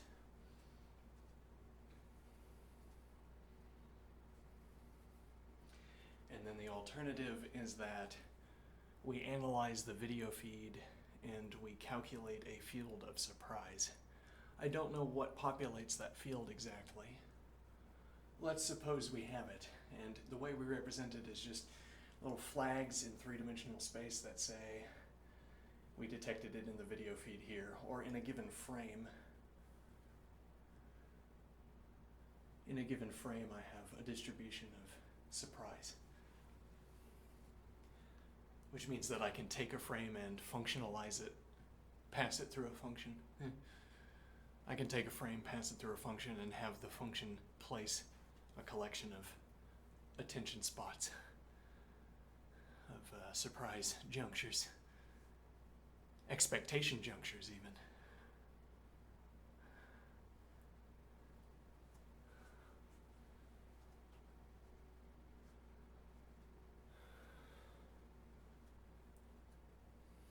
And now the idea is that these surprise and expectation junctures will align with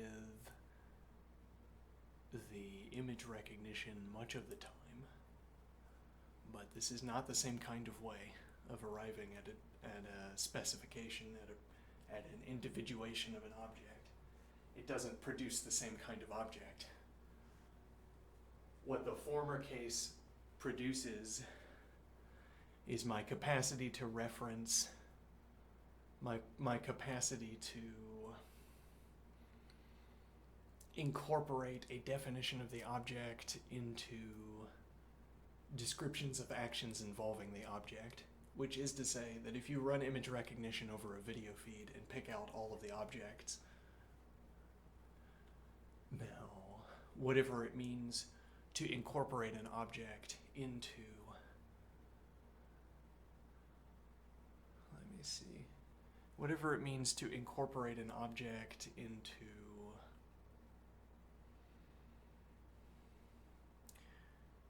an action. Well, so you say, pick up the can, pick up the cup. Okay. And now this phrase, pick up the cup, the algorithm colors the sentence as it were. It picks out the words, and now it says cup, and then it scans the environment, and it knows that this is the cup. Maybe because this is the only cup it could have been, or maybe there's some further individuation going on. But now, the cup, okay? We have the object, the code object of the cup. Okay, and now, to incorporate the cup into an action gets mirrored between two meanings for that phrase. To incorporate the cup code object into a code action, or to incorporate the cup into a cup action, as it were, or a world action. The code action and the world action we anticipate will line up. If they don't, it's usually in favor of the world, as it were. Like if these start to disagree at some point, the model's going to get wrong, and the world is not going to get wrong, as it were.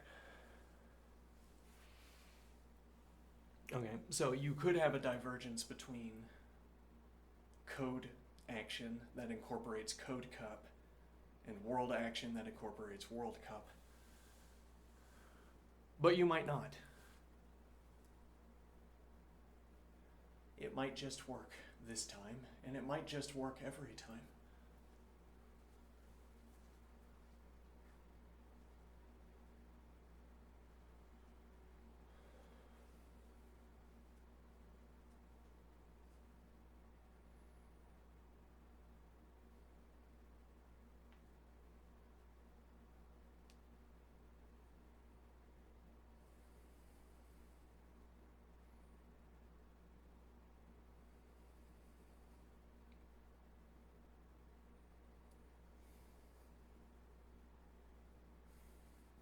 And if the cup were instead a piece of technology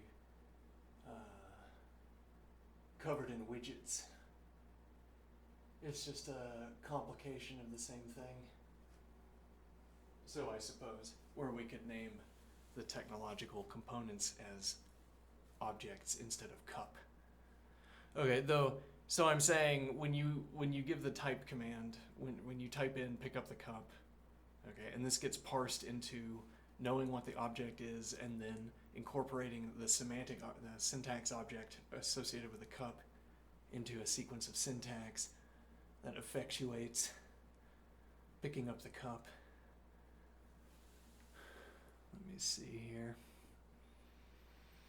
I shouldn't start sentences like that. I shouldn't separate the start of a sentence so widely by such a broad description, or involved description. See here.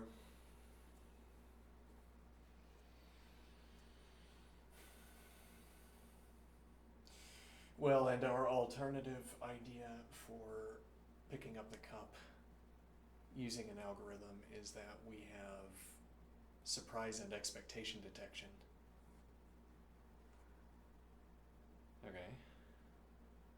We have a model that reads, we attribute surprise and expectation. We say we can read the presence of surprise and expectation out of a frame or out of a video feed, and it's according to our reading out of the video feed that we use or develop a function that presents back to us a finite field of surprise junctures. Gives us the surprise field. And now the idea is that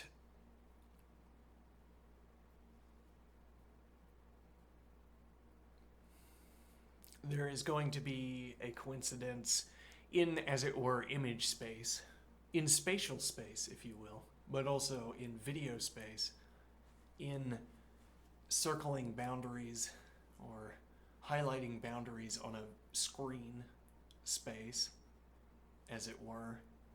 There's going to be a strong coincidence between, a high correlation between surprise fields and the spatial distribution of the object on the screen, which is to say that if we overlaid the two, if we overlaid our, as it were, solid body designation of the object, regardless of how complicated it is, I want to say, solid body, it would become, well, solid body doesn't lead where we want to go, does it?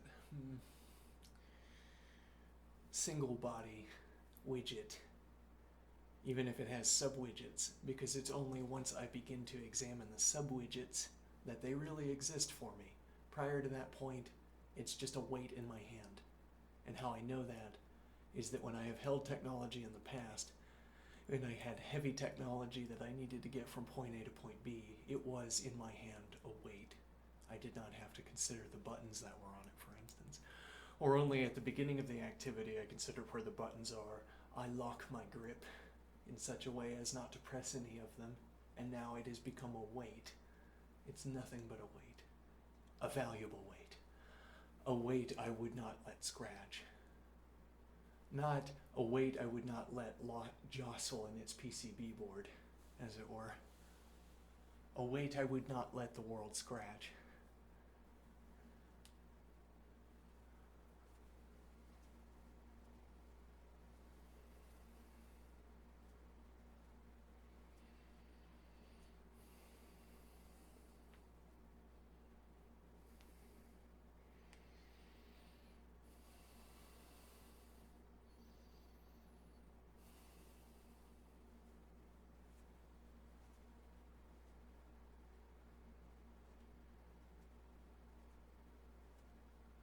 And that would be my name of the object, I suppose.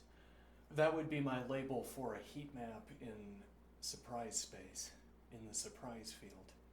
You give me a frame. I'm holding this in my hand. Okay, and it's filled with attention hotspots.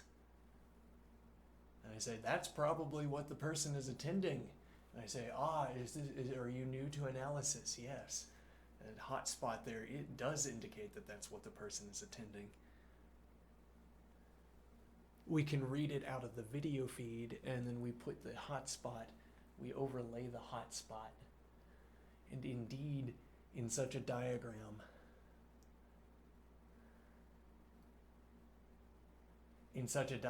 to be hot is to be the center of attention. Okay?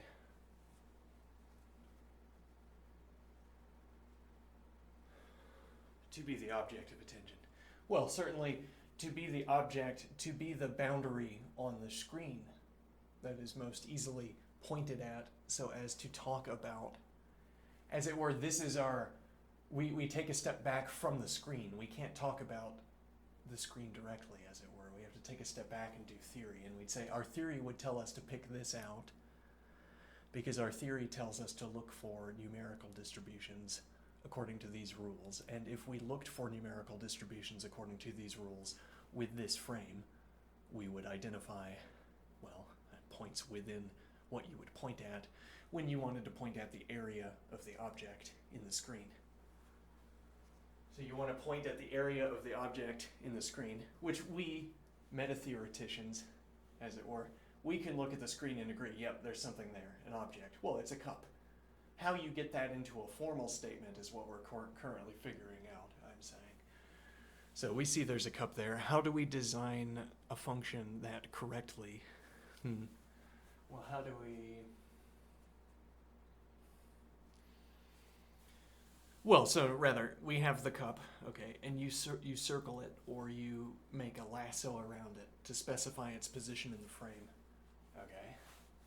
Now, by doing that, according to our syntax anyway, by doing that, by establishing that boundary around the object, you have also established an analytical boundary in our analytical space.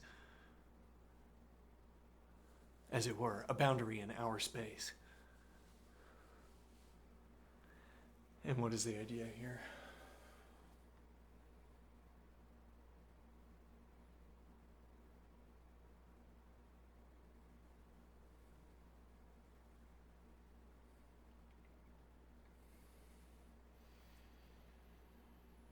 Now, within that analytical boundary, in our analytical space, we see hotspots, analytical hotspots maybe.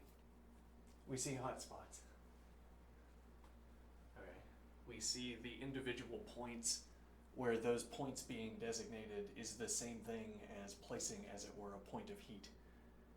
So the fact that my function picks out all of these points, I say it's picking out points of heat. It's just how I like to talk. Points of heat. And when many such points of heat are distributed, I have a heat map. And now what we're saying is that when you lassoed the image of your object, you also lassoed a hot region of analytical space.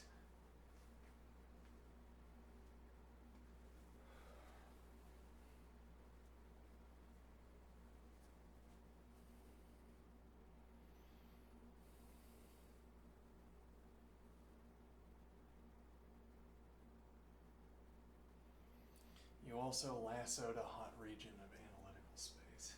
Okay. So now if I say, normally I would lasso regions of analytical space, but I gave you control over the lasso, and I'm glad I did, because you succeeded at pointing out this hot object. You correctly used our tools. You gave me an input that I could recognize, and when I passed that input into my boundary drawing, my lasso drawer, it drew the object, it boundaried it. So I suppose in other cases as well, I could give you control over my lasso function, and I would continue to agree that there's alignment between the object, the hotspot in analytical space, and, well, what we can plainly see on the screen. The object we both know is there and that we're attempting to describe.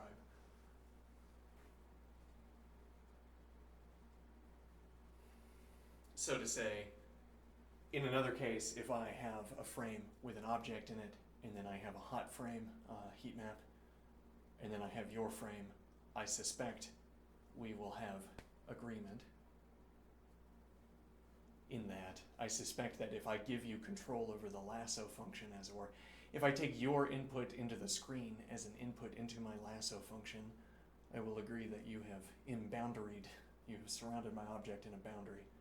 And then if I look at your screen, I say, yes, clearly we have both succeeded at enclosing this boundaried region. Okay.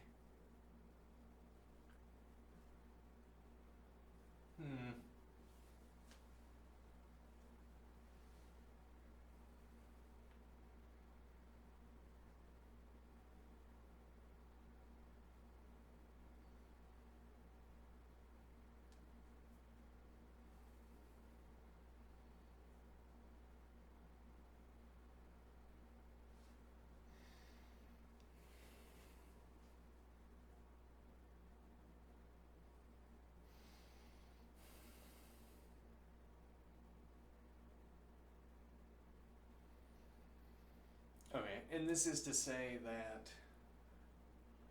our one takeaway here from this observation about the fact that I can give you control over my lasso function, and you will continue to highlight or in-boundary hotspots, active heat maps.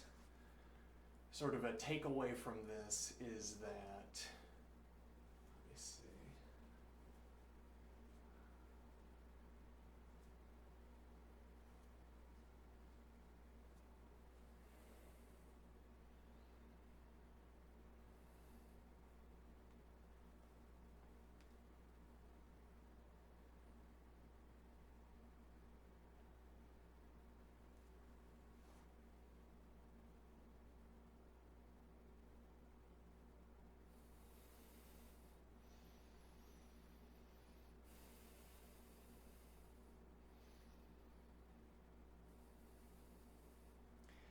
Takeaway of the observation that, right, it's that this heat map idea doesn't, this heat map idea does not produce, as it were, unusual expectations. So actually, I'd say this lasso function idea goes in the other direction as well, so I suppose. So if you give me, well, like spatial control over the screen, or rather, so let me think here. If you can read my lassoing of my object as an input to your function, if you can read it, for instance, as a selection of a portion of a screen, and then use that to choose on your function or choose through your function, then the idea is that when I lasso hotspots, when I lasso my hot objects in the heat map, I will also be lassoing the object on your screen in your function. On your screen, and then through that into your function.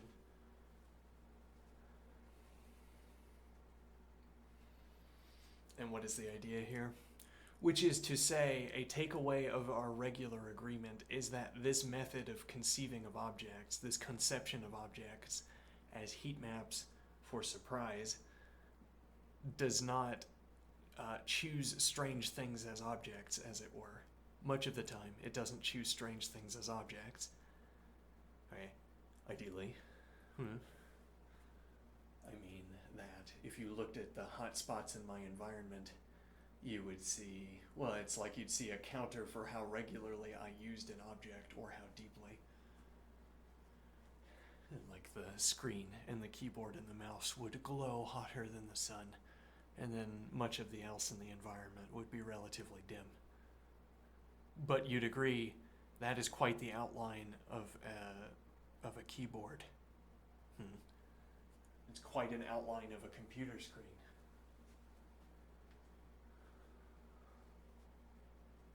And then you would see faint outlines. Well, you'd see outlines around faint objects in my heat map. The cup, the lamp,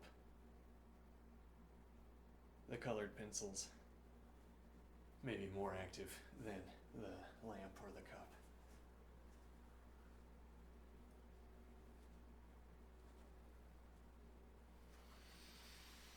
But what are we trying to take away from this observation? What are we trying to take away from this method for specifying objects? I also want access to events.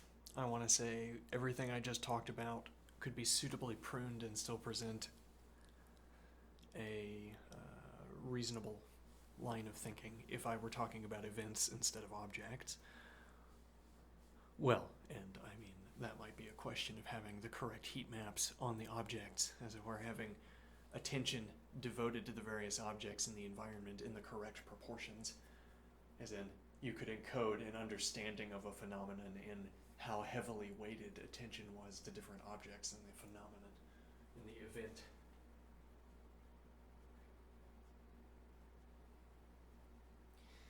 What do I mean? There's, let's see. Somehow I'm in an environment where these objects are sort of twirling around in a kind of tornado-like fashion. All right? And now we perform this heat mapping of the frame from one frame to the next. Okay? The biggest object is the hottest. Would be a way of saying, would be, we imagine someone for whom the largest object is the hottest. And why would that be? That someone in this scene is concerned that the heavy object is going to strike the head and kill, as it were. That is an imminent danger to my safety, as it were, watching it whirl around and around. Imminent danger.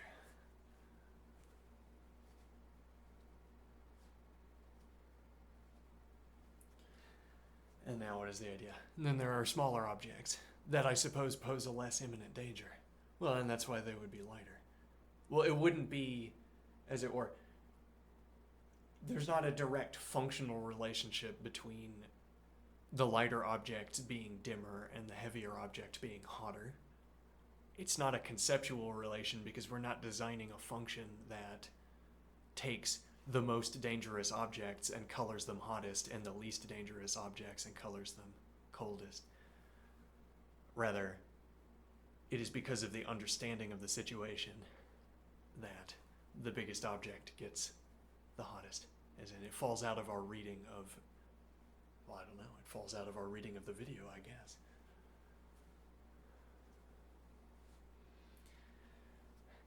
And now, but there are other reasonable ways of conceiving of this circumstance, of comporting oneself relative to, as it were, this circumstance. We have these objects twirling around in a kind of maelstrom, okay?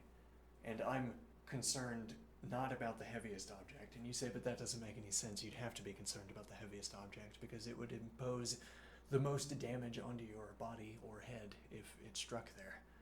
And I say, there's additional information you didn't have. And you didn't ask. Yeah.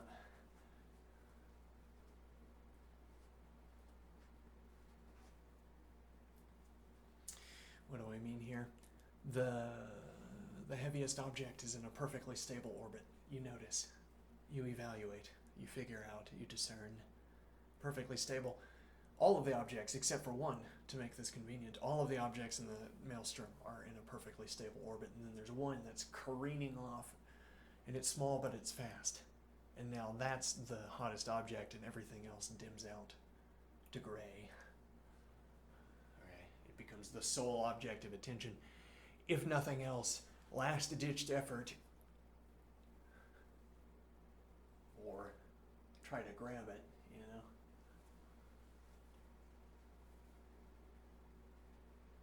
And now this is another eminently reasonable way of being in such a circumstance. Now you might say, well, if it's perfectly stable, then the one reasonable way would be to be concerned about the careening object.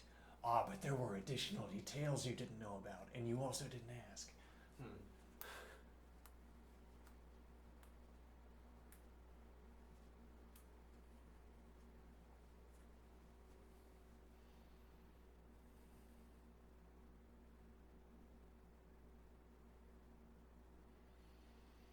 And then what is the idea? Well, and someone could be incapable of recognizing that the orbits of all of these objects are the same and that one is not. And then you wouldn't get this kind of heat mapping on the smaller object and dimmer on the other objects. But in either case, it wouldn't be decided by concepts, this coloring. I'd say it wouldn't be decided by concepts, this coloring, even if there was a perfect alignment, even if there was a trained and perfect alignment between a conceptualization of the scene and where the hotspots were located. It's a type error to suppose that the conceptualization we're talking about, that we use to categorize objects in the environment, it's a category error to say that the top-down conceptualization is about these objects, or it's a category error to say it is a category error to say that the coloring of our heat map is due to this top-down conceptualization scheme. It's not because the lightest object is out of orbit or is in an unstable orbit that the attention is hottest on the unstable object. It is hottest on the unstable object because that's where the surprise field is clustering. That's where all the hot points are clustering. If I want to account for why they are clustering there, I agree. Our best tool is to start talking about top-down conceptualization. I begin to tell a story that explains why my object selection is correct and good for accounting for how the video plays out.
get a heat map, and this leads to the selection it leads to our selection of objects out of the scene. So when we provide an accounting, we provide a step removed, an accounting step removed, as in I willfully acknowledge this heat map could mean anything. I'm unwilling to identify it with the most obvious conceptualization scheme that you could derive from a video feed, a blank video feed. I'm not interested in accounting for this heat map in terms of the object. I'm interested in accounting for this heat map in terms of the agent. So I mean, I could use the heat map as a jumping off point to say, so the agent is interested in the instrument, the apparatus. Naturally so, it is an interesting object. And then I begin to recount the points of interest on the object. Now I am accounting for the heat map in terms of the object, as opposed to a case where I account for the heat map in terms of the agent. But the tendency, even when accounting for the heat map in terms of the agent, is immediately to begin talking about other objects, or talking about theory, for instance, talking about an education, a practice, which is more or less useful if we're going to try to talk about the agent, but too often turns into a pure discussion about why theory dictates the object should be this way, and we return to talking about the object in terms of the object, as opposed to in terms of the agent.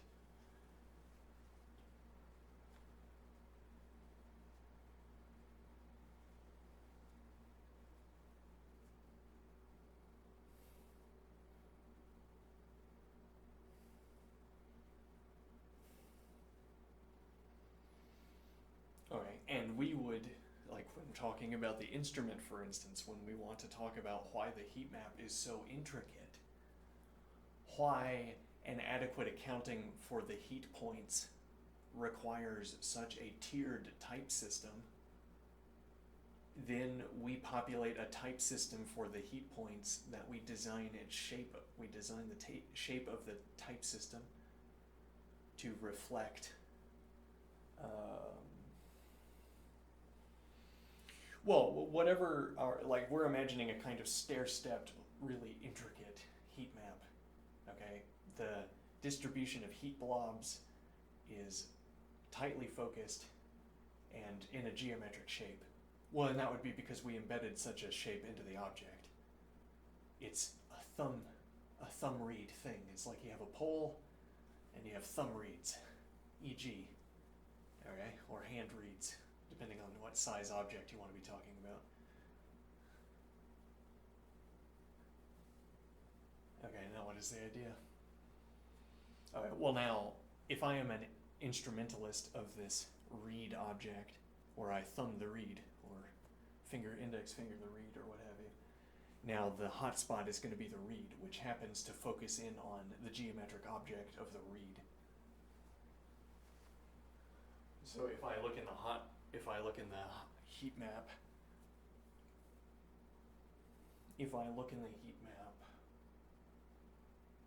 I see. Right. Well, I would be willing to agree, as it were, that the heat map centers around a square, e.g., if this was the geometric shape of part of the reed, or around a rectangle, or really around a geometric object that maps to my reed. I'd agree that attention is focused in on it, that it heats up, and that the heat boundary is well described by the mathematical object that is the 3D representation of the reed. As if I could import the 3D representation of the reed into my model, I would say it captures the heat effectively. Okay, and then to the extent that I would want to say of my own reed that it has a shape, I would want to say, if it's a square, for instance, to speak cheaply, I'd say, yes, it's like your square. That we took either from general math or from your theory system. It's like a square. Okay.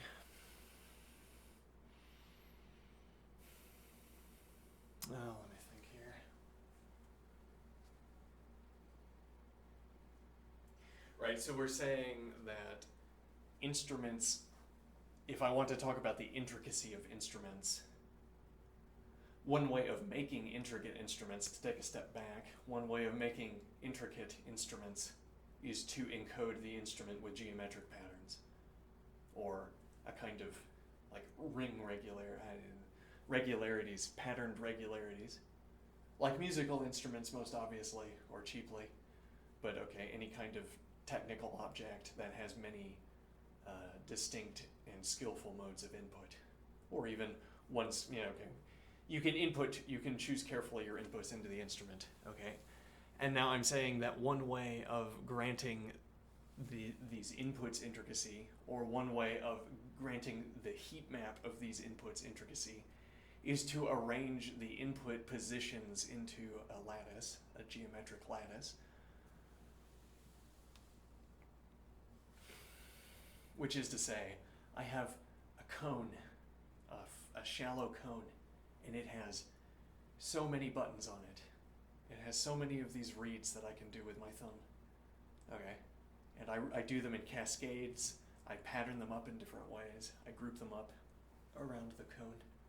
Okay, these reeds that I can press with my thumb. Okay, now what is the idea? That if I have a spatial heat map, if I have a heat map that I can overlay onto a spatial representation of this object, then the hotspots will coincide spatially with, in such a case, the hotspots will coincide spatially with the video feed. So I point at each of, without the heat map, I point at each of the reeds, and then I turn on the heat map and I point it in all of the correct positions, as it were. And if before turning on the heat map you say, can you specify as carefully as possible where you expect the heat map to be, I would look for spatial features, geometric features of the object. And I'd say my boundary is where that geometric feature is. If we could merely agree where that is, that's where my boundary is. And that's where I expect the heat map to stop. Okay, and then we turn on the heat map and I'm right, suppose. Okay.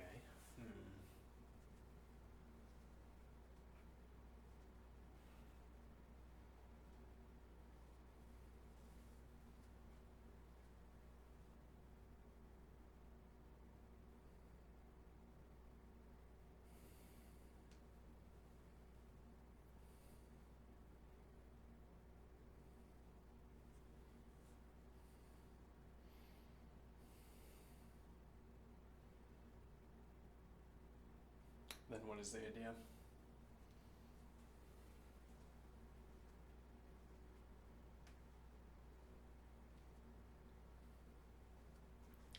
Now, but a different way of giving my description of the heat map. Well, it's like my description of the heat map needs to match the complexity of the heat map. Or it's like we see the complexity in the heat map and that induces in us a desire. We see the complexity in the heat map and we want our description of the heat map to be complex as well. And what provides me the resource for that complexity is a theoretical discussion about how the instrument is manipulated.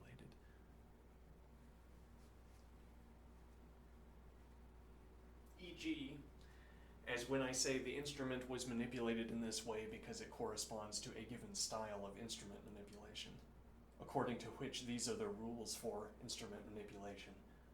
And then we observe that if you follow those rules for instrument manipulation, you get the video feed. Something like it. Not good. No.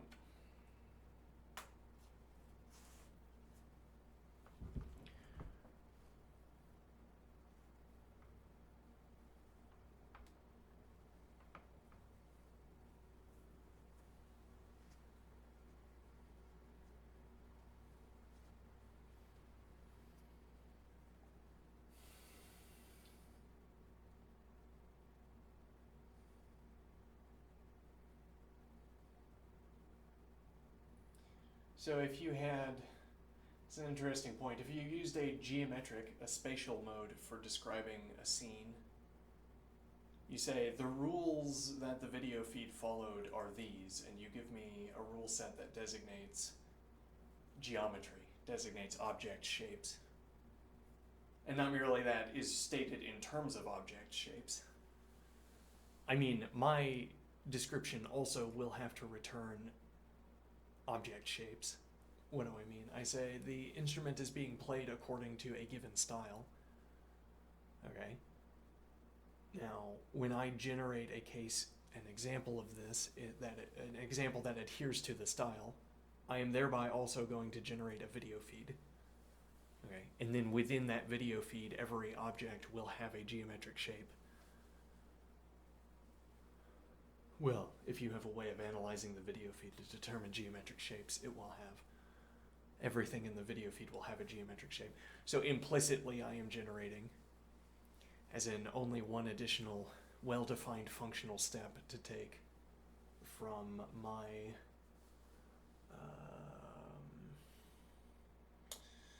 my designation of objects in terms of style and your designation of objects in terms of geometry. But there's this strange difference where you are offering descriptions in terms of geometry, as in selecting geometry is merely a side effect in my case, as it were. I incidentally describe geometry by providing my stylistic descriptions, whereas you set out to provide a geometric description. You say, I'm going to provide a mathematical accounting for the boundaries of all of the objects in the scene, and within those boundaries there is merely object, and outside there is not object. Solid objects, or as many as you need. A solid object, 1,000 solid objects.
critical observation here to keep returning back to, I think, is that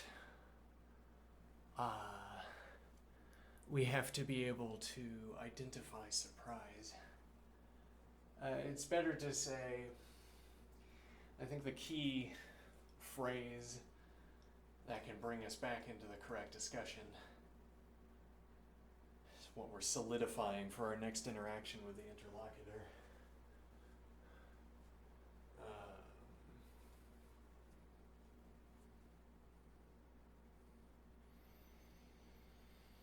Let me think here. This idea that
this idea that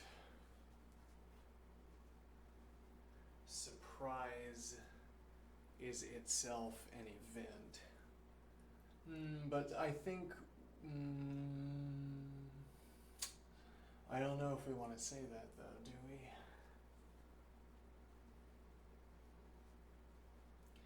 Well, and the problem here is that we started out wanting to know how to designate objects out of a video feed.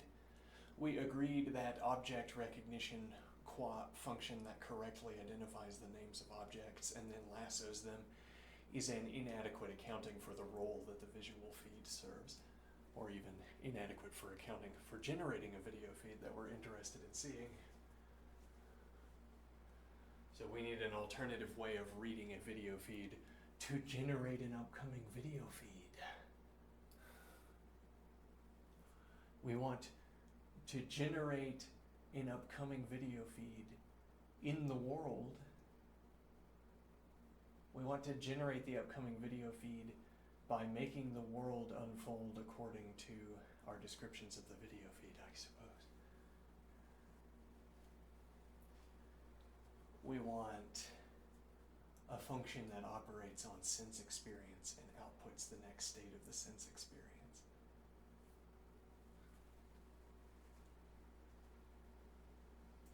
But you say, that's not how the brain works. Isn't it? Is it not? It's not how the brain works. The brain doesn't generate the next state of, it doesn't decide the flow from one frame to the next. The world does that. The world decides what frame comes next in the sequence of frames. So it's not, we don't think of ourselves as a function that takes in sensory data and outputs the next state of sensory data. Though that, I propose, is effectively what we are. We project ourselves into generation strings of upcoming states of the sensory data. And when we get disagreement between our projected upcoming state and our actual upcoming state, that's when we experience surprise. So we project ourselves, whatever that means. Okay, but what is the takeaway of this observation?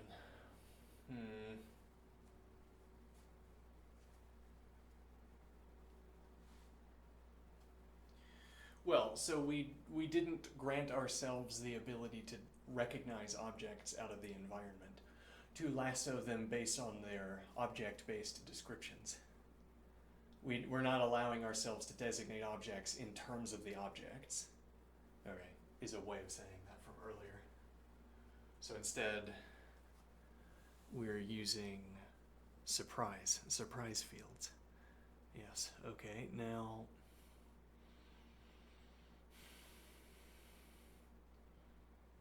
there's some idea we keep like a comet and launching off away from it. Hold on.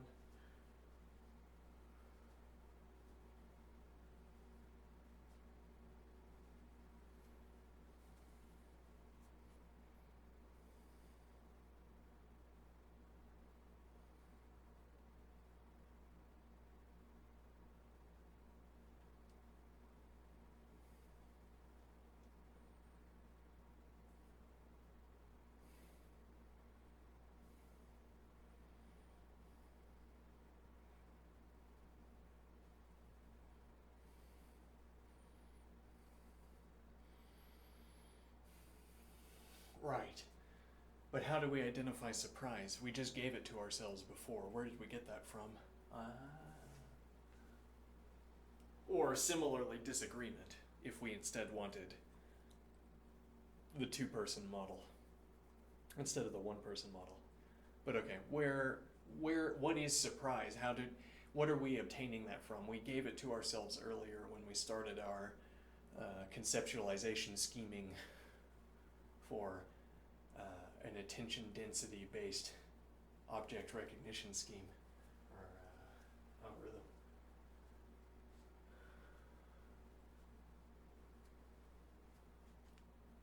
Where are we getting this surprise from? And then I'm saying that is like an event in the scene, except it's not, if we wanted to identify an event, for instance, with an unfolding physical regularity, attention, or rather the event of surprise, is not like other events. Though why I'm hesitant to say that the event of surprise is not like other events is because that exposes us, it opens us up to claiming this additional class, as it were. There are the objects and events we can identify in scene, and then there are the objects and events we can identify out of scene. And then surprise would be one of the out of scene. It might be the only out of scene object or event we can identify, particularly if we only grant ourselves that tool. But then one worries, what if this is just one among many, and I didn't choose the right one to be understanding? What if there's surprise and then there's also exasperation, and it turns out that exasperation is understanding, instead of exasperation being explicable somehow in terms of surprise, or anger somehow being explicable in terms of surprise. Perhaps anger is fundamental to object recognition somehow. Well, I wouldn't know. But this is why I don't want to admit this additional class. It's almost like saying, I already know how to identify surprise out of the scene, so I just won't expand my ontological categories. I can consistently identify surprise as an event you identify it as a pattern, I guess, in how the frames update, as with typical events, but you don't, what am I trying to say? Surprise is a pattern in the progression of frames, but an event is also a pattern in the progression of frames. So how am I going to distinguish between identifying surprise and identifying event?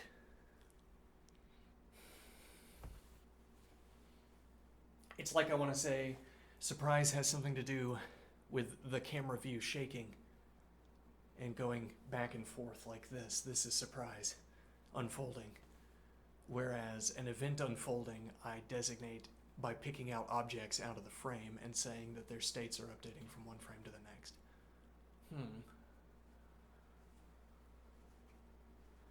Though then when I get around to having a heat map based description for events, that's not how I would want to describe events. No. I'd rather want to say the events are unfolding the way they are because of the way the heat map is. Which is a good enough explanation until it's a wrong explanation.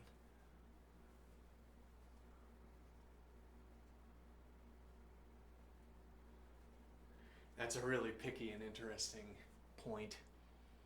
I say the events are unfolding within the camera, within the video feed, because of the heat map distribution. Alright? And you say, you've reversed causality. The unfolding of the event is deciding the heat map distribution. And I say, yes, but my accounting is just as good up to the point where it doesn't work at all. Where I can no longer reasonably say that it is because of the heat map that the scene is updating the way it is. But if I can no longer say that, well, then the person in the scene is just as confused as I am, typically.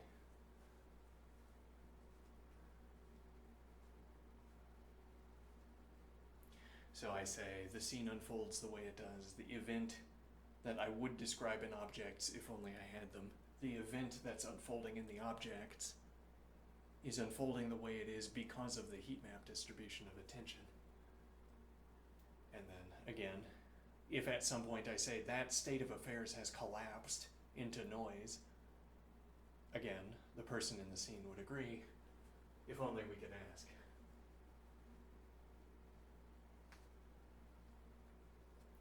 So it's a description that's good enough for all relevant purposes. We don't drop any relevant purposes. Usefully.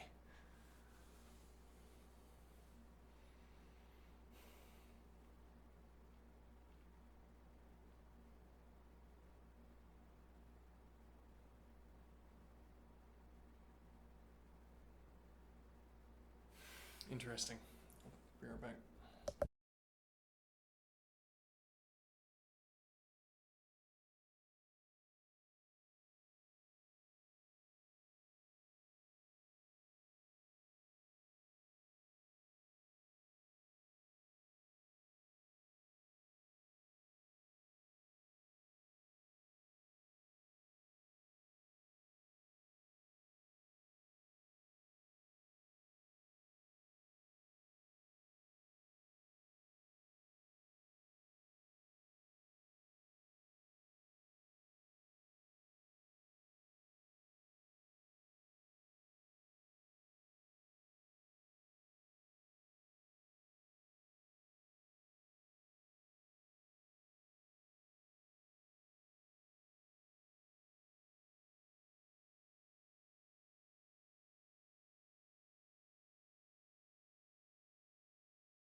winter is almost over.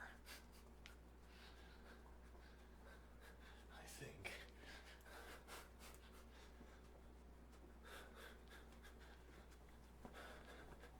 And what that means in practice is that some nights will be warm. And now, question is, how willing am I to wear my preferred pants for warm weather?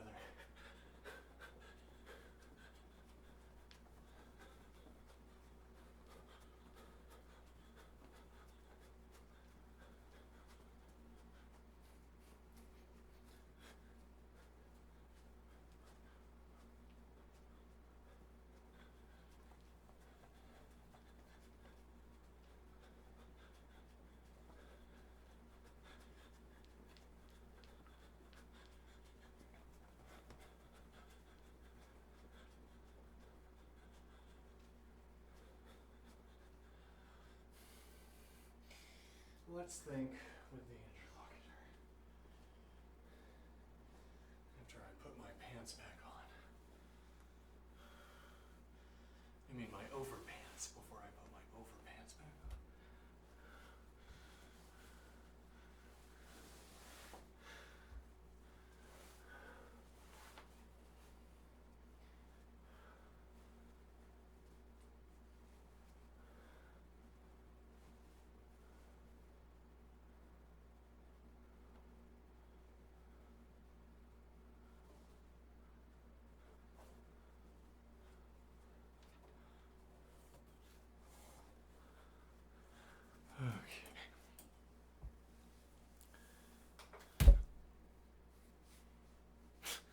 One of these days, that's gonna hurt.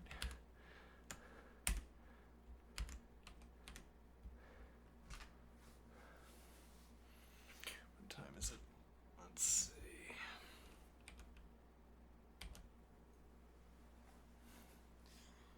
Okay, so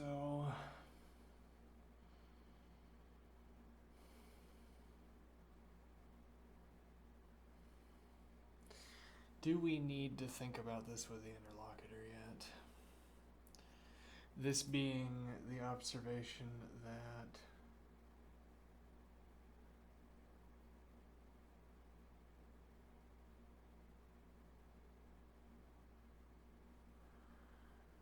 this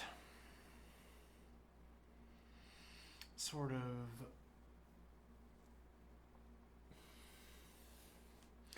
this observation of surprise being an event that we would have to identify.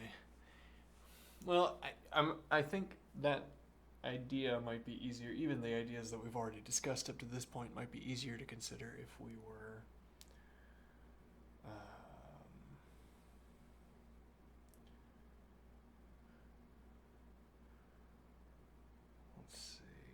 if there were a motivating example from the book. Like, is there going to be an example in the book that brings us back to this observation? This observation being, once again, that we have forbidden ourselves reference to objects. Okay. And events. Except only as gestures, as in we don't take ourselves to be succeeding at referencing. It's more like we're both watching a video. Like, okay, we're both watching a screen. Okay? And we're not trying to succeed at picking out objects on the screen. We're trying to succeed at maintaining agreement concerning what descriptions are correct of what is unfolding on the screen.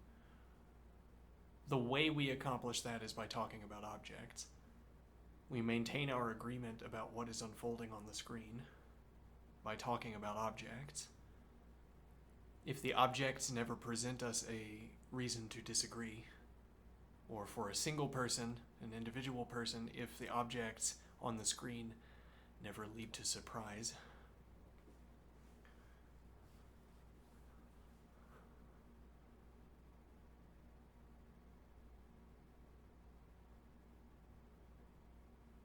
let me think here, then let me go back to this idea. So we're saying we don't take ourselves to succeed at referencing. It's like what we could succeed at referencing are heat map points. Okay.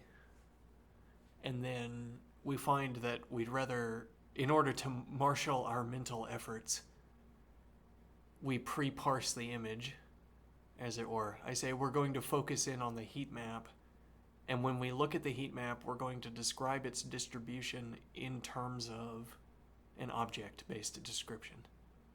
This is going to get us close.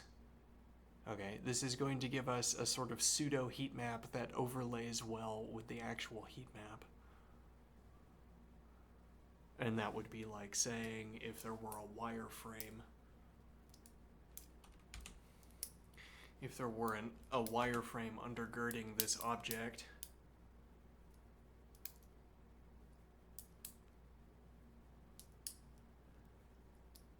we could present the object or something close to it as it cycles through this loop. We could generate something that looks much like this on a screen, e.g.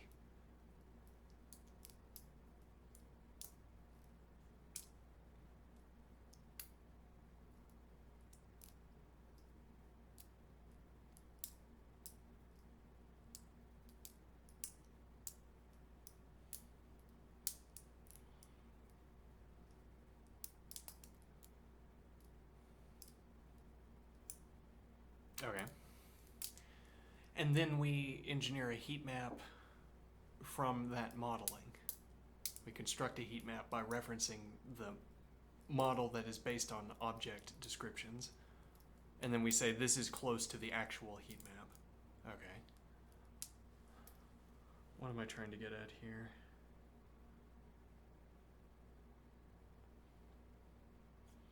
We're saying we have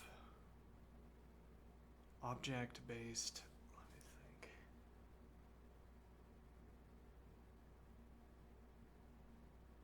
We're saying we don't think we can't succeed at referencing objects because they don't exist. We can't succeed at referencing objects in the frame. We don't take our descriptions to be able to succeed at that. We say our descriptions are able to account for, or our descriptions are explanations for why the heat map is distributed the way it is. So our description is about surprise. Okay. But how are we obtaining this capacity to populate a field with surprise? I mean, what are we referencing in order to do this?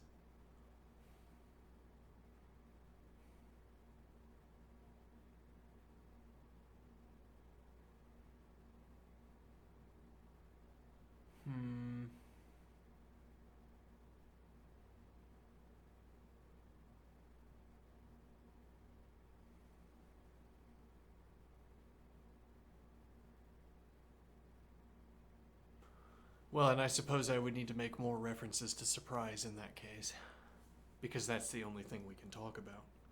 Our objects are agglomerations of surprise, of hotspots. Our objects are hotspots in surprise fields. Okay. So if we're we're saying when we talk about objects, we are merely naming hotspots in our surprise field, and we're labeling them with object names. So I specify a hotspot in the surprise field, and I say, this is the ball. Okay, e.g., or this is the object. That's the label, object. Yeah. And then the idea is that if I wanted to talk about if I wanted to identify the event of surprise, well, what I want to drive at is this idea, once again, if the camera moves in such a way that new hotspots appear on screen, for instance, and old hotspots leave the screen, I want to say a pattern in some kind of pattern that I can identify in hotspot activity. So the point would be that I continue only to have to designate hotspots, But also my mechanism for designating the position of a hotspot would also be determined. My mechanism for determining a hotspot would be a description of attention redirection between hotspots, as in the attention would meander between different hotspots, and that activity would generate a hotspot. Because that would be the event of being surprised. If I was not surprised, my attention would not have moved around in this way. My attention, as it were, would not have selected different hotspots, would not have selected this distribution of hotspots if I was not here surprised. Well, and this would be like saying if we had a heat map prior to surprise and a heat map after surprise, we had a stable heat map, stable distribution of hotspots, and then there was chaos in the heat map. So, a spray of color. Okay, and that would be comparable to being startled, for instance, where suddenly the objects of relevance are your heart. Okay, so, and that's something behind the eye, as it were. And then, I don't know, you get startled and you look around, okay, and the most obvious candidates for threats, as it were, light up. Like, oh, there's a dark shadow over there. Is that like an animal? I see a little thing on the ground. There's a hot spot where there could be an insect. Turns out it's not an insect. It's like a little knot of carpet. But my point is that we have the stable heat map, and then we have a shakeup of the hot objects, of the heat blobs. Okay, and I could say, for instance, suppose I grant myself this ability. Whenever there is a jump in the hot spots, that's when I say a surprise has occurred. Okay, but the hotspots are surprise. Yes, interesting. Maybe it's like we're tagging things with points of surprise. When an object is incorporated into an event, into the event of surprise, it gets an additional hot point. Interesting. Gets an additional hot point. Like how I've slammed my elbow into this table repeatedly, and now when I look here, I see a bunch of hot points. In my imagination, admittedly, but...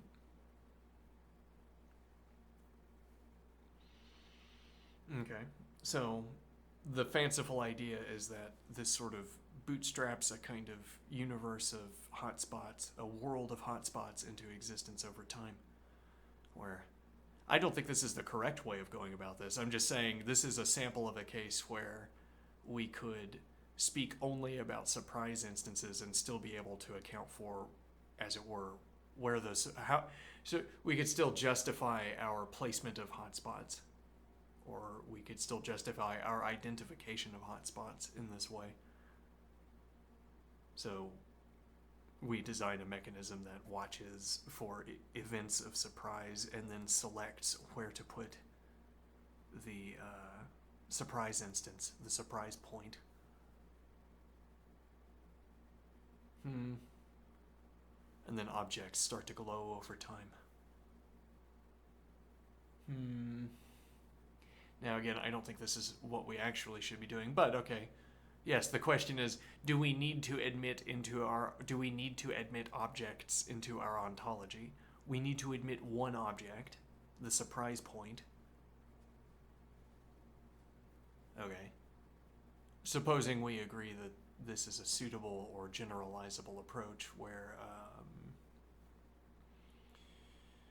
we say there's some minimal collection of objects, some minimal collections of explicanda.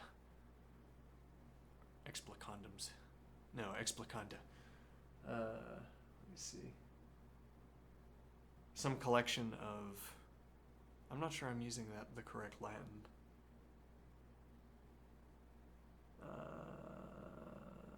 There's some collection of structs that we use to explain. And surprise is among those structs, but not objects. There isn't a class of objects that we have to admit into our ontology in order to account for how attention unfolds.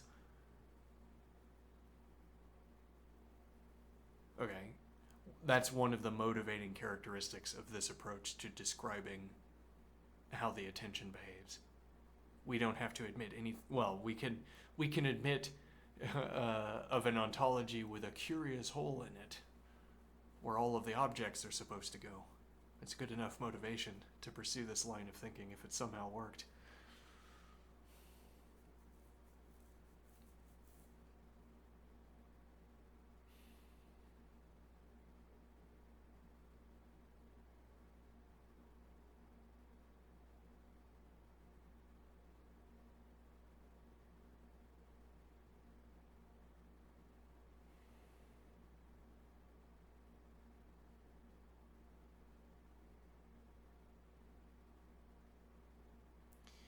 So do we want to go into all of that with our interlocutor?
I want to be hunched over like all of my favorite characters.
The scheme we have developed is a schematic for the designation of objects. This schematic replaces what we would otherwise take for granted. Our designation of objects out of any scene in any way that pleases us to do. In any way that pleases us to do. As when I designate objects out of a scene by using an object-based accounting, i.e. in terms about an object.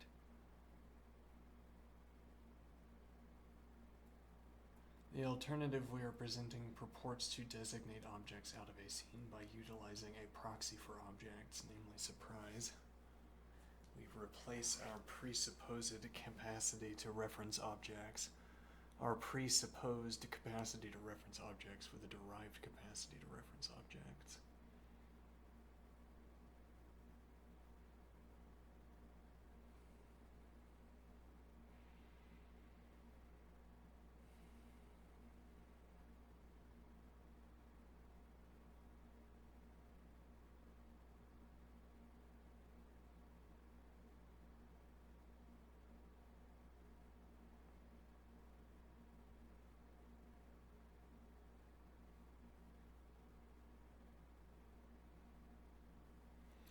Now there's a point here. Our interlocutor didn't say, of course. And what this produces most obviously is a heat map. Yes, of course. A three-dimensional heat map of all of the objects, naturally. Now that we have that on the table, let's keep going in the direction of... And what does that tell me? It tells me that, well, it keeps me reined in a little bit, doesn't it? What I mean? I could insist now. I say, imagine a heat map of points. Actually, this is an interesting or a useful image anyway, because if I weren't talking about attention, I would instead be talking about shopping habits or something. Like if I was trying to model the shopping habits of people walking downtown, and I had to do this by watching what they're looking at, and I say, that sign is hot. I think that person's going to go inside the store. And I watch, and the person goes inside the store, and I mark up another one for my prediction.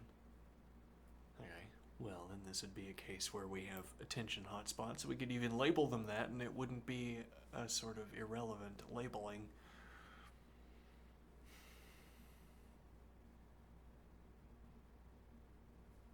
It's that with closed circuit television, e.g. with cameras in front of storefronts. I mean, you could perform this kind of modeling in a shopping district of a major city, for instance. You could watch everybody on the street and know where people are going in real time. So I'm imagining. I don't know exactly how you would do that, but it seems doable. As in, we use a model like this or a conceptualization scheme like this where we look at hotspots for the passersby. We look at facial tics, we track their eyes, and we see which signs light up for each. And then we make statistically informed decisions, predictions about where these people are going. We might even be right. Let's just say let's not make this a question of technical feasibility at the moment. At some point, presumably, we'll be able to do something like this.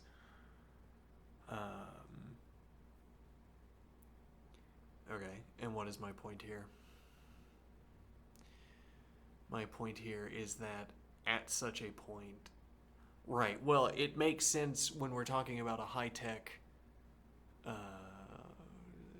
metropolitan city in the shopping district in the expensive part of town with more cameras than people, as it were, with as many cameras as people. It makes sense to talk about this kind of attention web that we could cast over a scene, because it's easy to conceive of the entirety of the shopping district as being covered by a camera. And so we would have our three-dimensional grid sort of papier-mâchéed out of an overlay of these camera feeds. And now I can papier-mâché these attention points onto the scene as well. Mark them on with marker. And what is the point?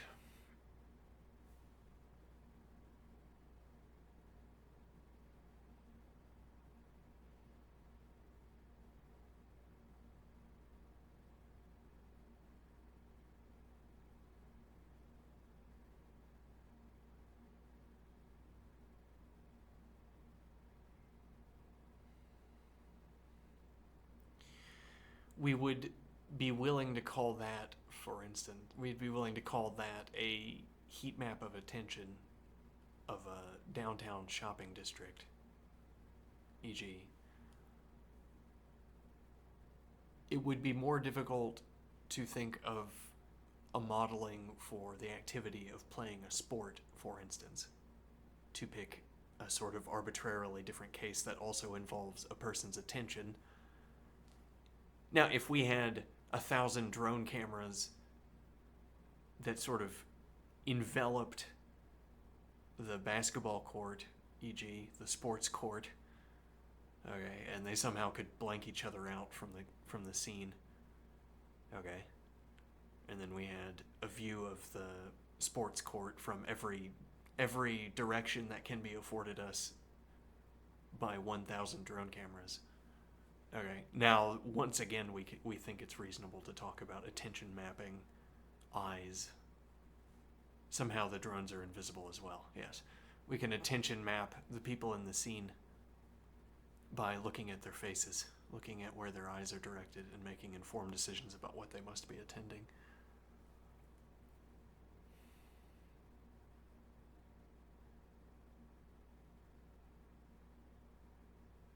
And what is my point here?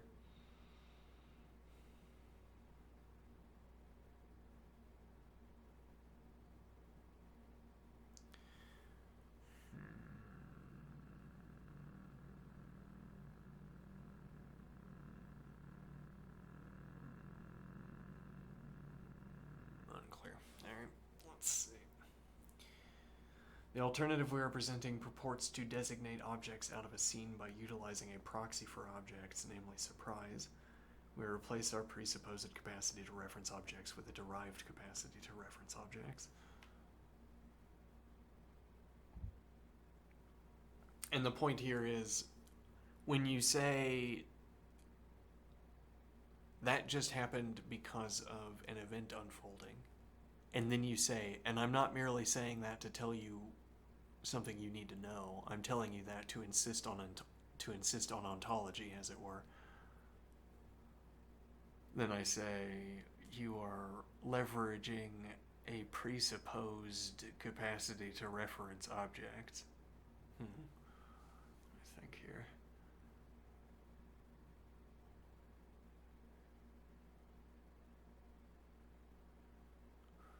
We replace our presupposed capacity to reference objects with...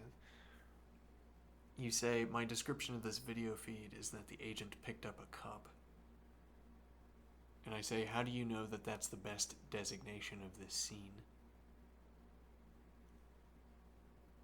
How do you know that that's the most relevant object to reference? Well, the agent didn't pick up any other objects, did the agent do? I say, no, the agent only picked up the cup. You're right. Maybe that does make the cup the most relevant object to point at in this scene. Maybe it is the most relevant object to describe. Though then I say, on the other hand, another object I can see in the video feed is the screen. Could be that when the agent picks up the cup, it actually remains the screen that is the most relevant object to be describing. And that would be the case, for instance, if picking up the cup and drinking from it was merely a sort of incidental activity that took place while the agent was fixated on the screen.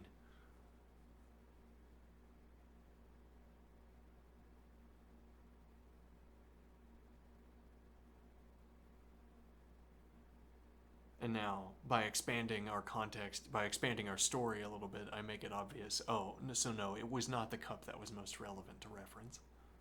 Unless the agent drops the cup, but then suddenly it would become the most interesting again.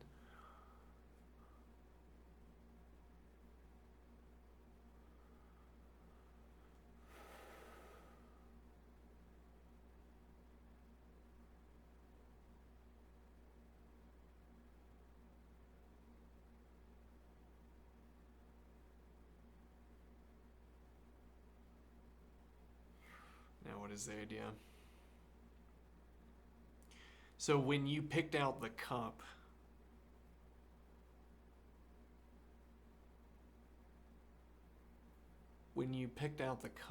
you presupposed that you had as it were, a sort of neutral frame of reference, the field of objects, as if that were neutral, as if that were not informed by the individual selecting objects out of the environment. You begin to speak as if there's a shared conception of what the objects are in the scene, and then you leverage that presupposed frame of reference to pick out the objects. And I'm saying that this is an illegitimate move if what we're trying to talk about is how one succeeds at picking objects out of an environment, as it were.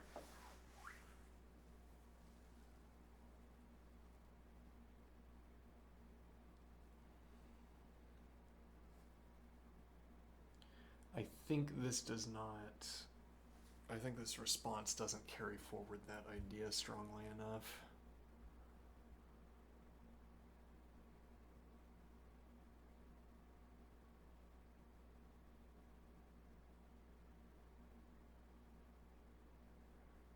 Goal: a derived method for picking out objects in any scene using surprise-free continuity rather than an assumed ready-made power of reference.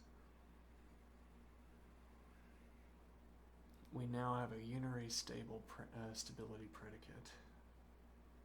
Stable for open paren AX, closed paren is assigned to no foreseeable situation surprises A when acting on X. Ordinary object talk becomes shorthand for whatever X currently satisfies this sort of function, this predicate stable for AX. A simple next move. Let's test the scheme on one concrete microscene, small enough to hold in mind, rich enough to show the mechanism. Microscene renaming a variable. Setup. Code buffer has token this at two distinct places. Task. Coder A performs rename all occurrences. We ask which tokens does A expect to change without surprise.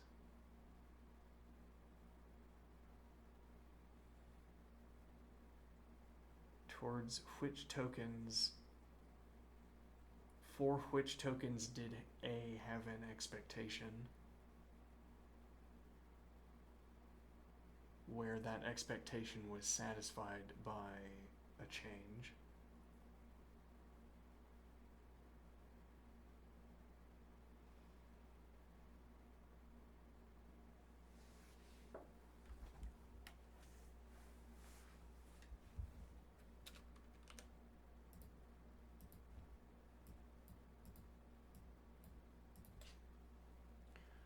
For which tokens let's see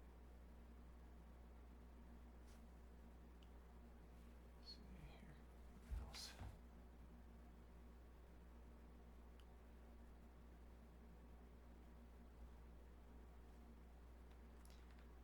For which tokens does A have an expectation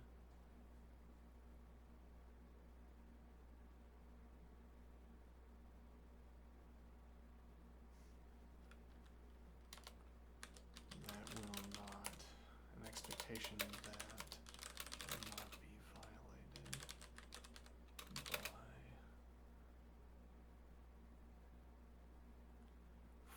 which tokens does A expect to change without surprise?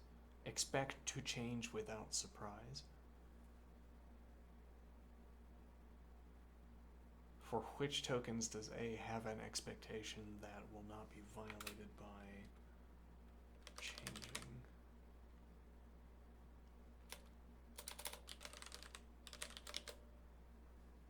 For which tokens does A have an expectation that will not be violated by changing?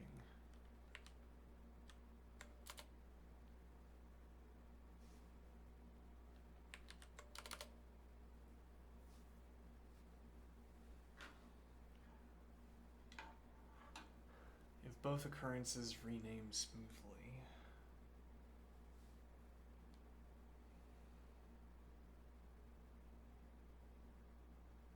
Then x equals both tokens satisfies stable for AX. If A is startled that only one changed, the stability parameter was narrower than assumed.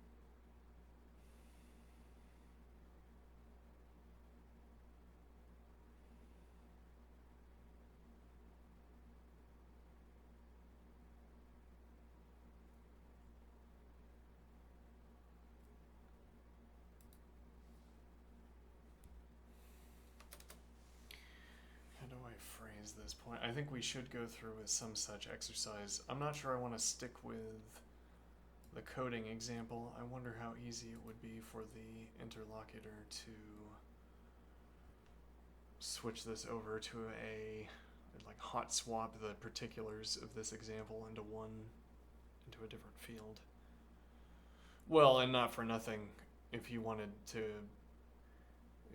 supposing you could perform this kind of hot swapping of particulars, of details for this example, you would, as it were, need to do that for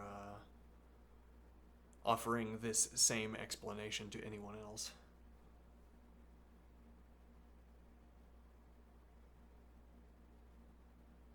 Though it's interesting, again, keeping the example we keep with the interlocutor close to code gives a syntactic regularity to these descriptions that we can leverage for that hot swapping of details. I mean, that this is easy to find and replace, as it were, with a detail token.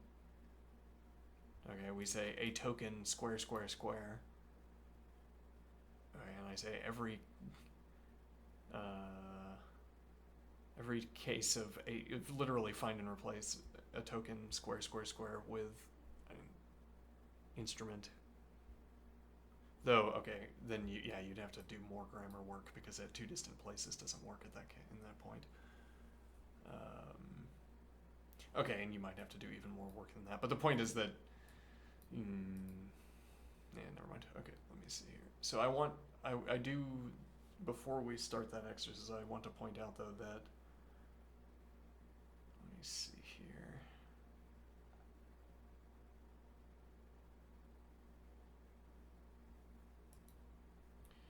So I want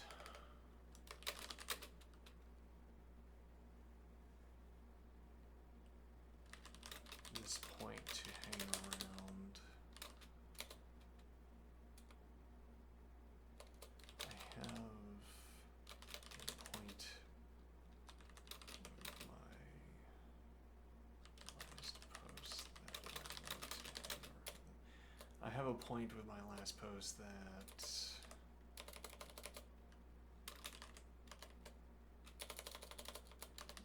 should stay in the background with the same thing.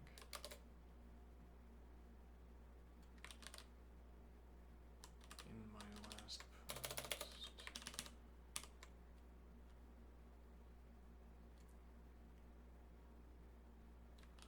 when I say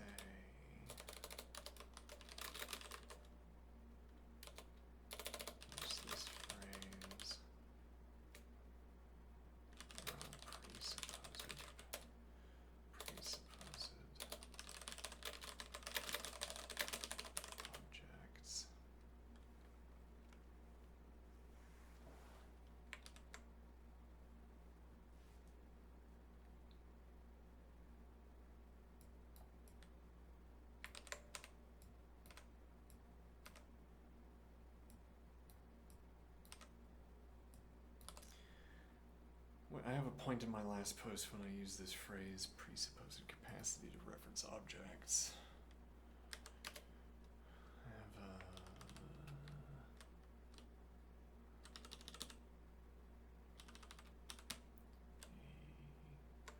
difficult point in my last post when I use this phrase, presupposed capacity to reference objects.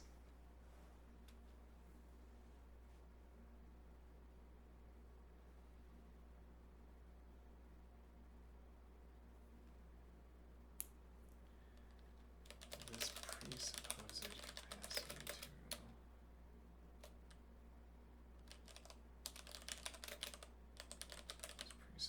capacity to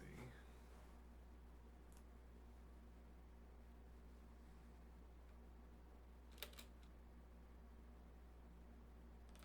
finds its use in cases where we account for events in terms of objects. This presupposed capacity finds its use in cases where we account for e.g.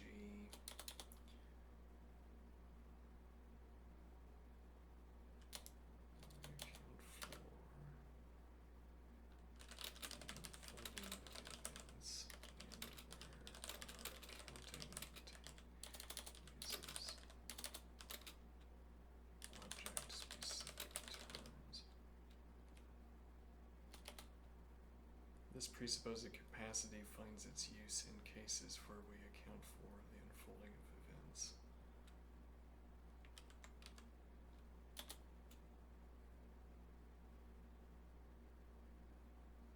And where our account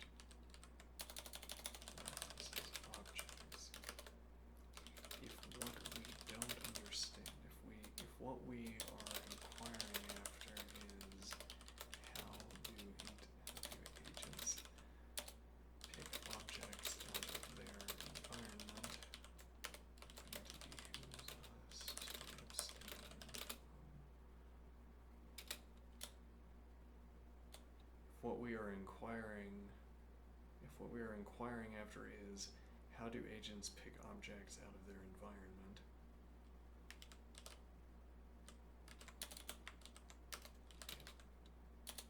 leads us astray, I predict, if we begin by picking objects.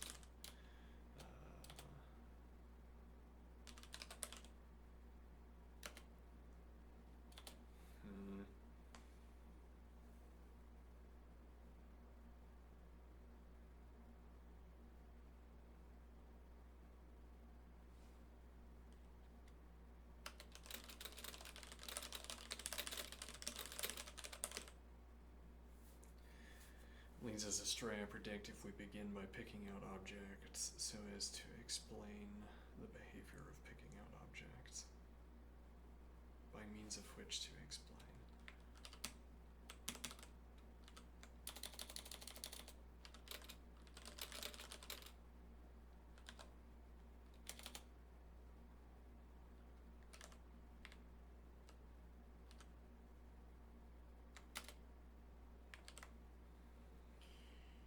What we are inquiring after is how do agents pick objects out of the environment. It leads us astray, I predict, if we begin by picking out objects by means of which to explain the behavior of picking out objects.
after this. I'm gonna take a quick break and we'll exercise for 30 minutes.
Yes, it would be preferable, I think, if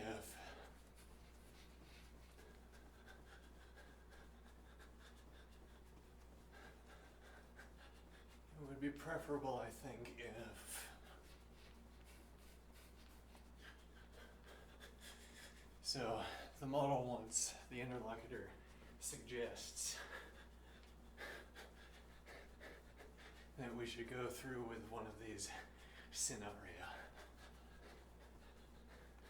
Just play forward this scene and we'll see how it plays out. Yep. Now,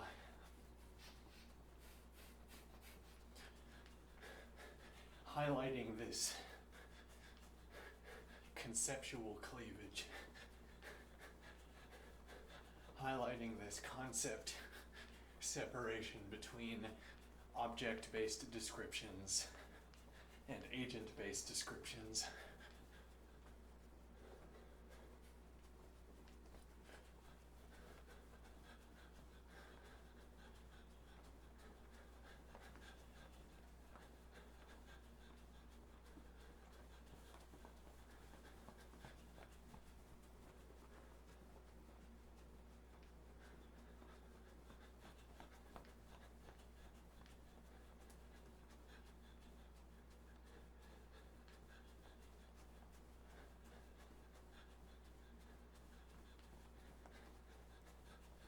This could fall out of an examination of our dialogue, rather than being told, as it were. I could say, notice how in this part of the dialogue,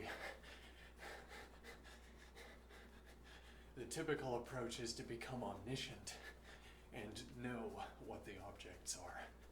Or we speak as if there must be some omniscient entity that knows the correct answer to which objects are in the scene.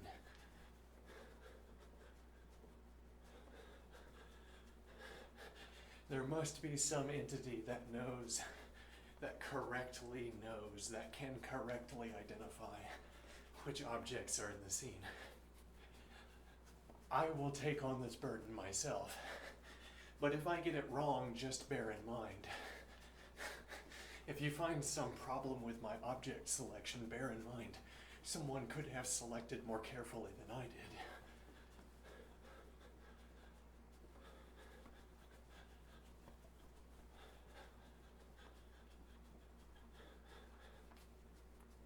And so we grant ourselves the full certainty of having correctly isolated objects out of the scene, as it were, without taking on the ontological burden, whatever that means. Well, presumably you're, let's see.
correct identification of objects out of a scene,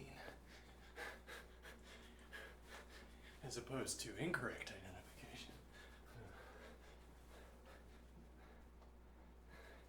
Identification of the correct objects out of the scene,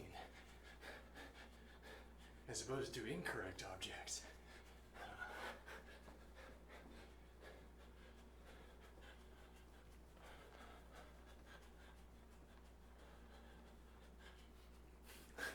I kind of want non-thermal versions of these, but not plastic. I mean non-thermal versions of a thin over-undershirt.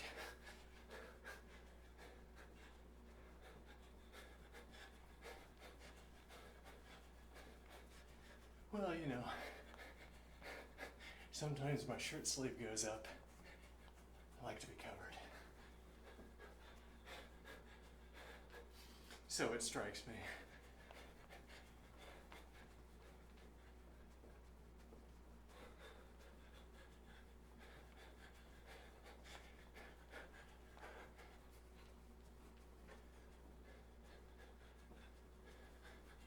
Sometimes, anyway.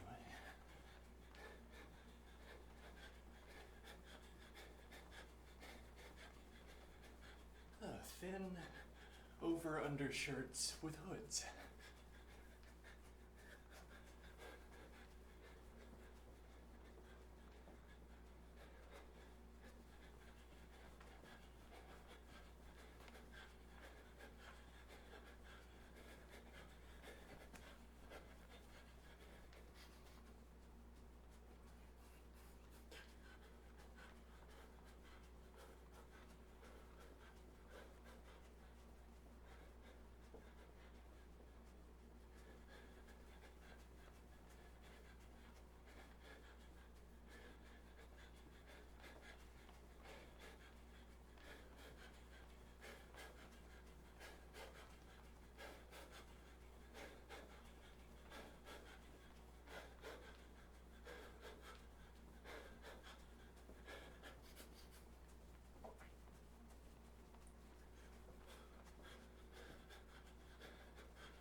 Though, you know, there's a point that if you gradually approach the wall, the first strike is light. Either that or I've already hit the wall so many times that my hand is lacking in nerves, I don't know.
I could say, interlocutor, simulate me responding to each of the examples you want to show to me. Show to a copy of me that you've made.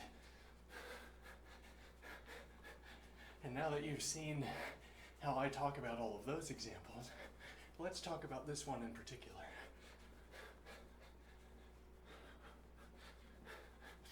Simulate a version of me that is particularly interested in this example, and talk to that one first, and then come back here and I'll talk to you about this one.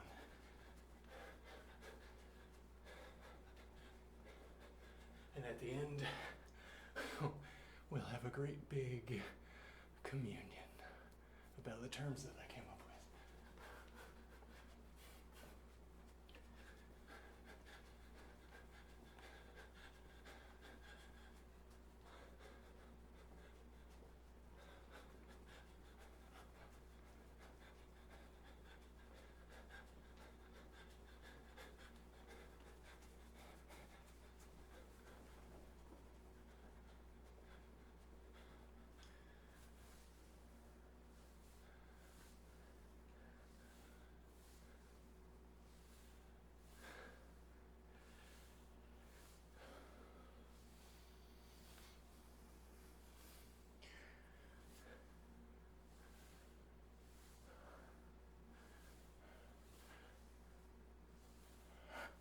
My hobby at the moment, remarks on the foundations with the interlocutor.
What time is it?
Why do I find this activity so interesting?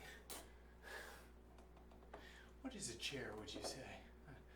A chair. Something you sit in. Yes.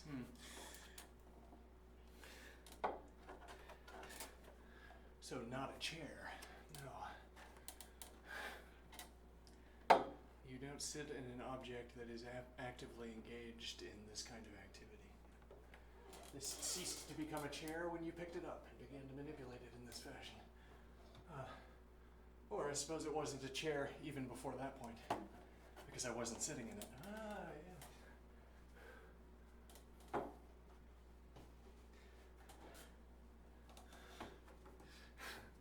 You know that ponderous question, what is a chair really? What happens if you try to go pro answering that question? Anybody paying someone to go pro to answer that question?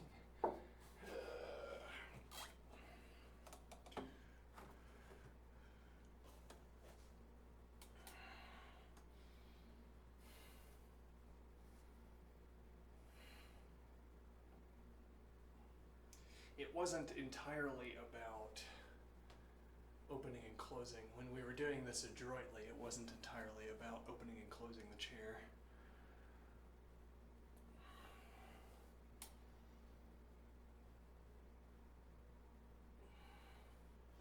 In part, it was about finding a comfortable way of maintaining a position of the chair. Always having a comfortable positioning of the chair. And part of the idea here, I think, well, who knows in what position you might find yourself with a need to get comfortable.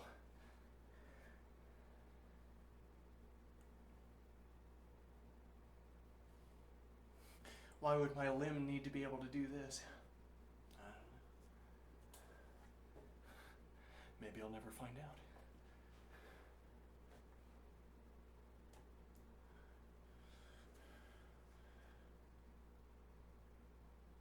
This provides some convenient flat surfaces. So here, I'm pressing forward with my right arm over here, and that's pressing the seat into my back. But the force is distributed, so it's not uncomfortable. So I could really push as hard as I want, and it's not gonna cause any stress on my back or there's not gonna be any points of focused force on my back. It actually makes me think of this observation from earlier, which is that I can pull back. I can choose muscle pairings so that I'm going in this direction, and then just push back as hard as I can with my left arm. And then if I end up pushing into my body, that provides the necessary backstop. So this is a way of maxing out the left arm muscles that are activated by this activity. Whereas if I had to do this, now I can't push as hard as I can. Can't push so hard in the other direction because then we'll be moving backward, I suppose. I'm not sure what my point is.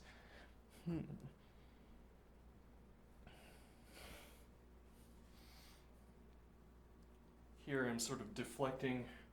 I have my elbow pressing into my side.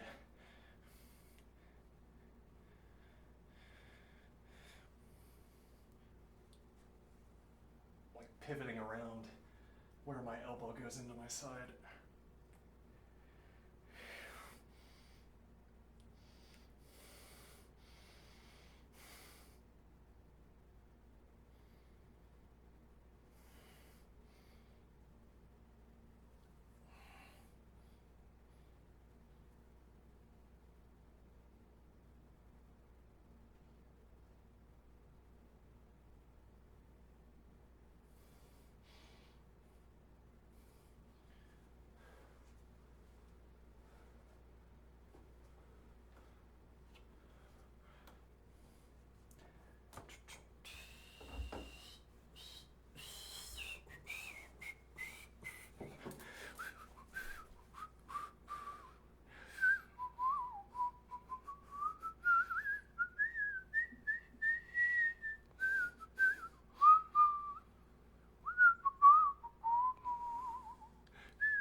Who do you think makes better piccolo noises?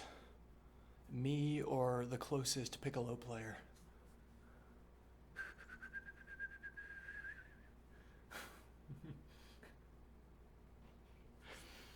If we had to come up with an improvised band based on people in my proximity, would I be the better piccolo choice, or would that piccolo player be the better piccolo choice?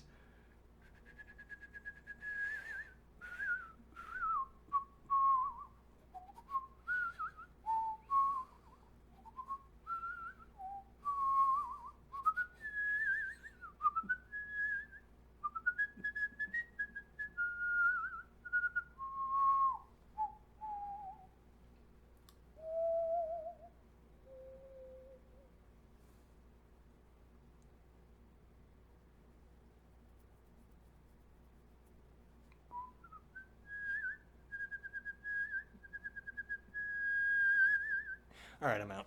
I'll see you later. I'm gonna go make some dinner. Alrighty. Have a good one. See you soon. Okay.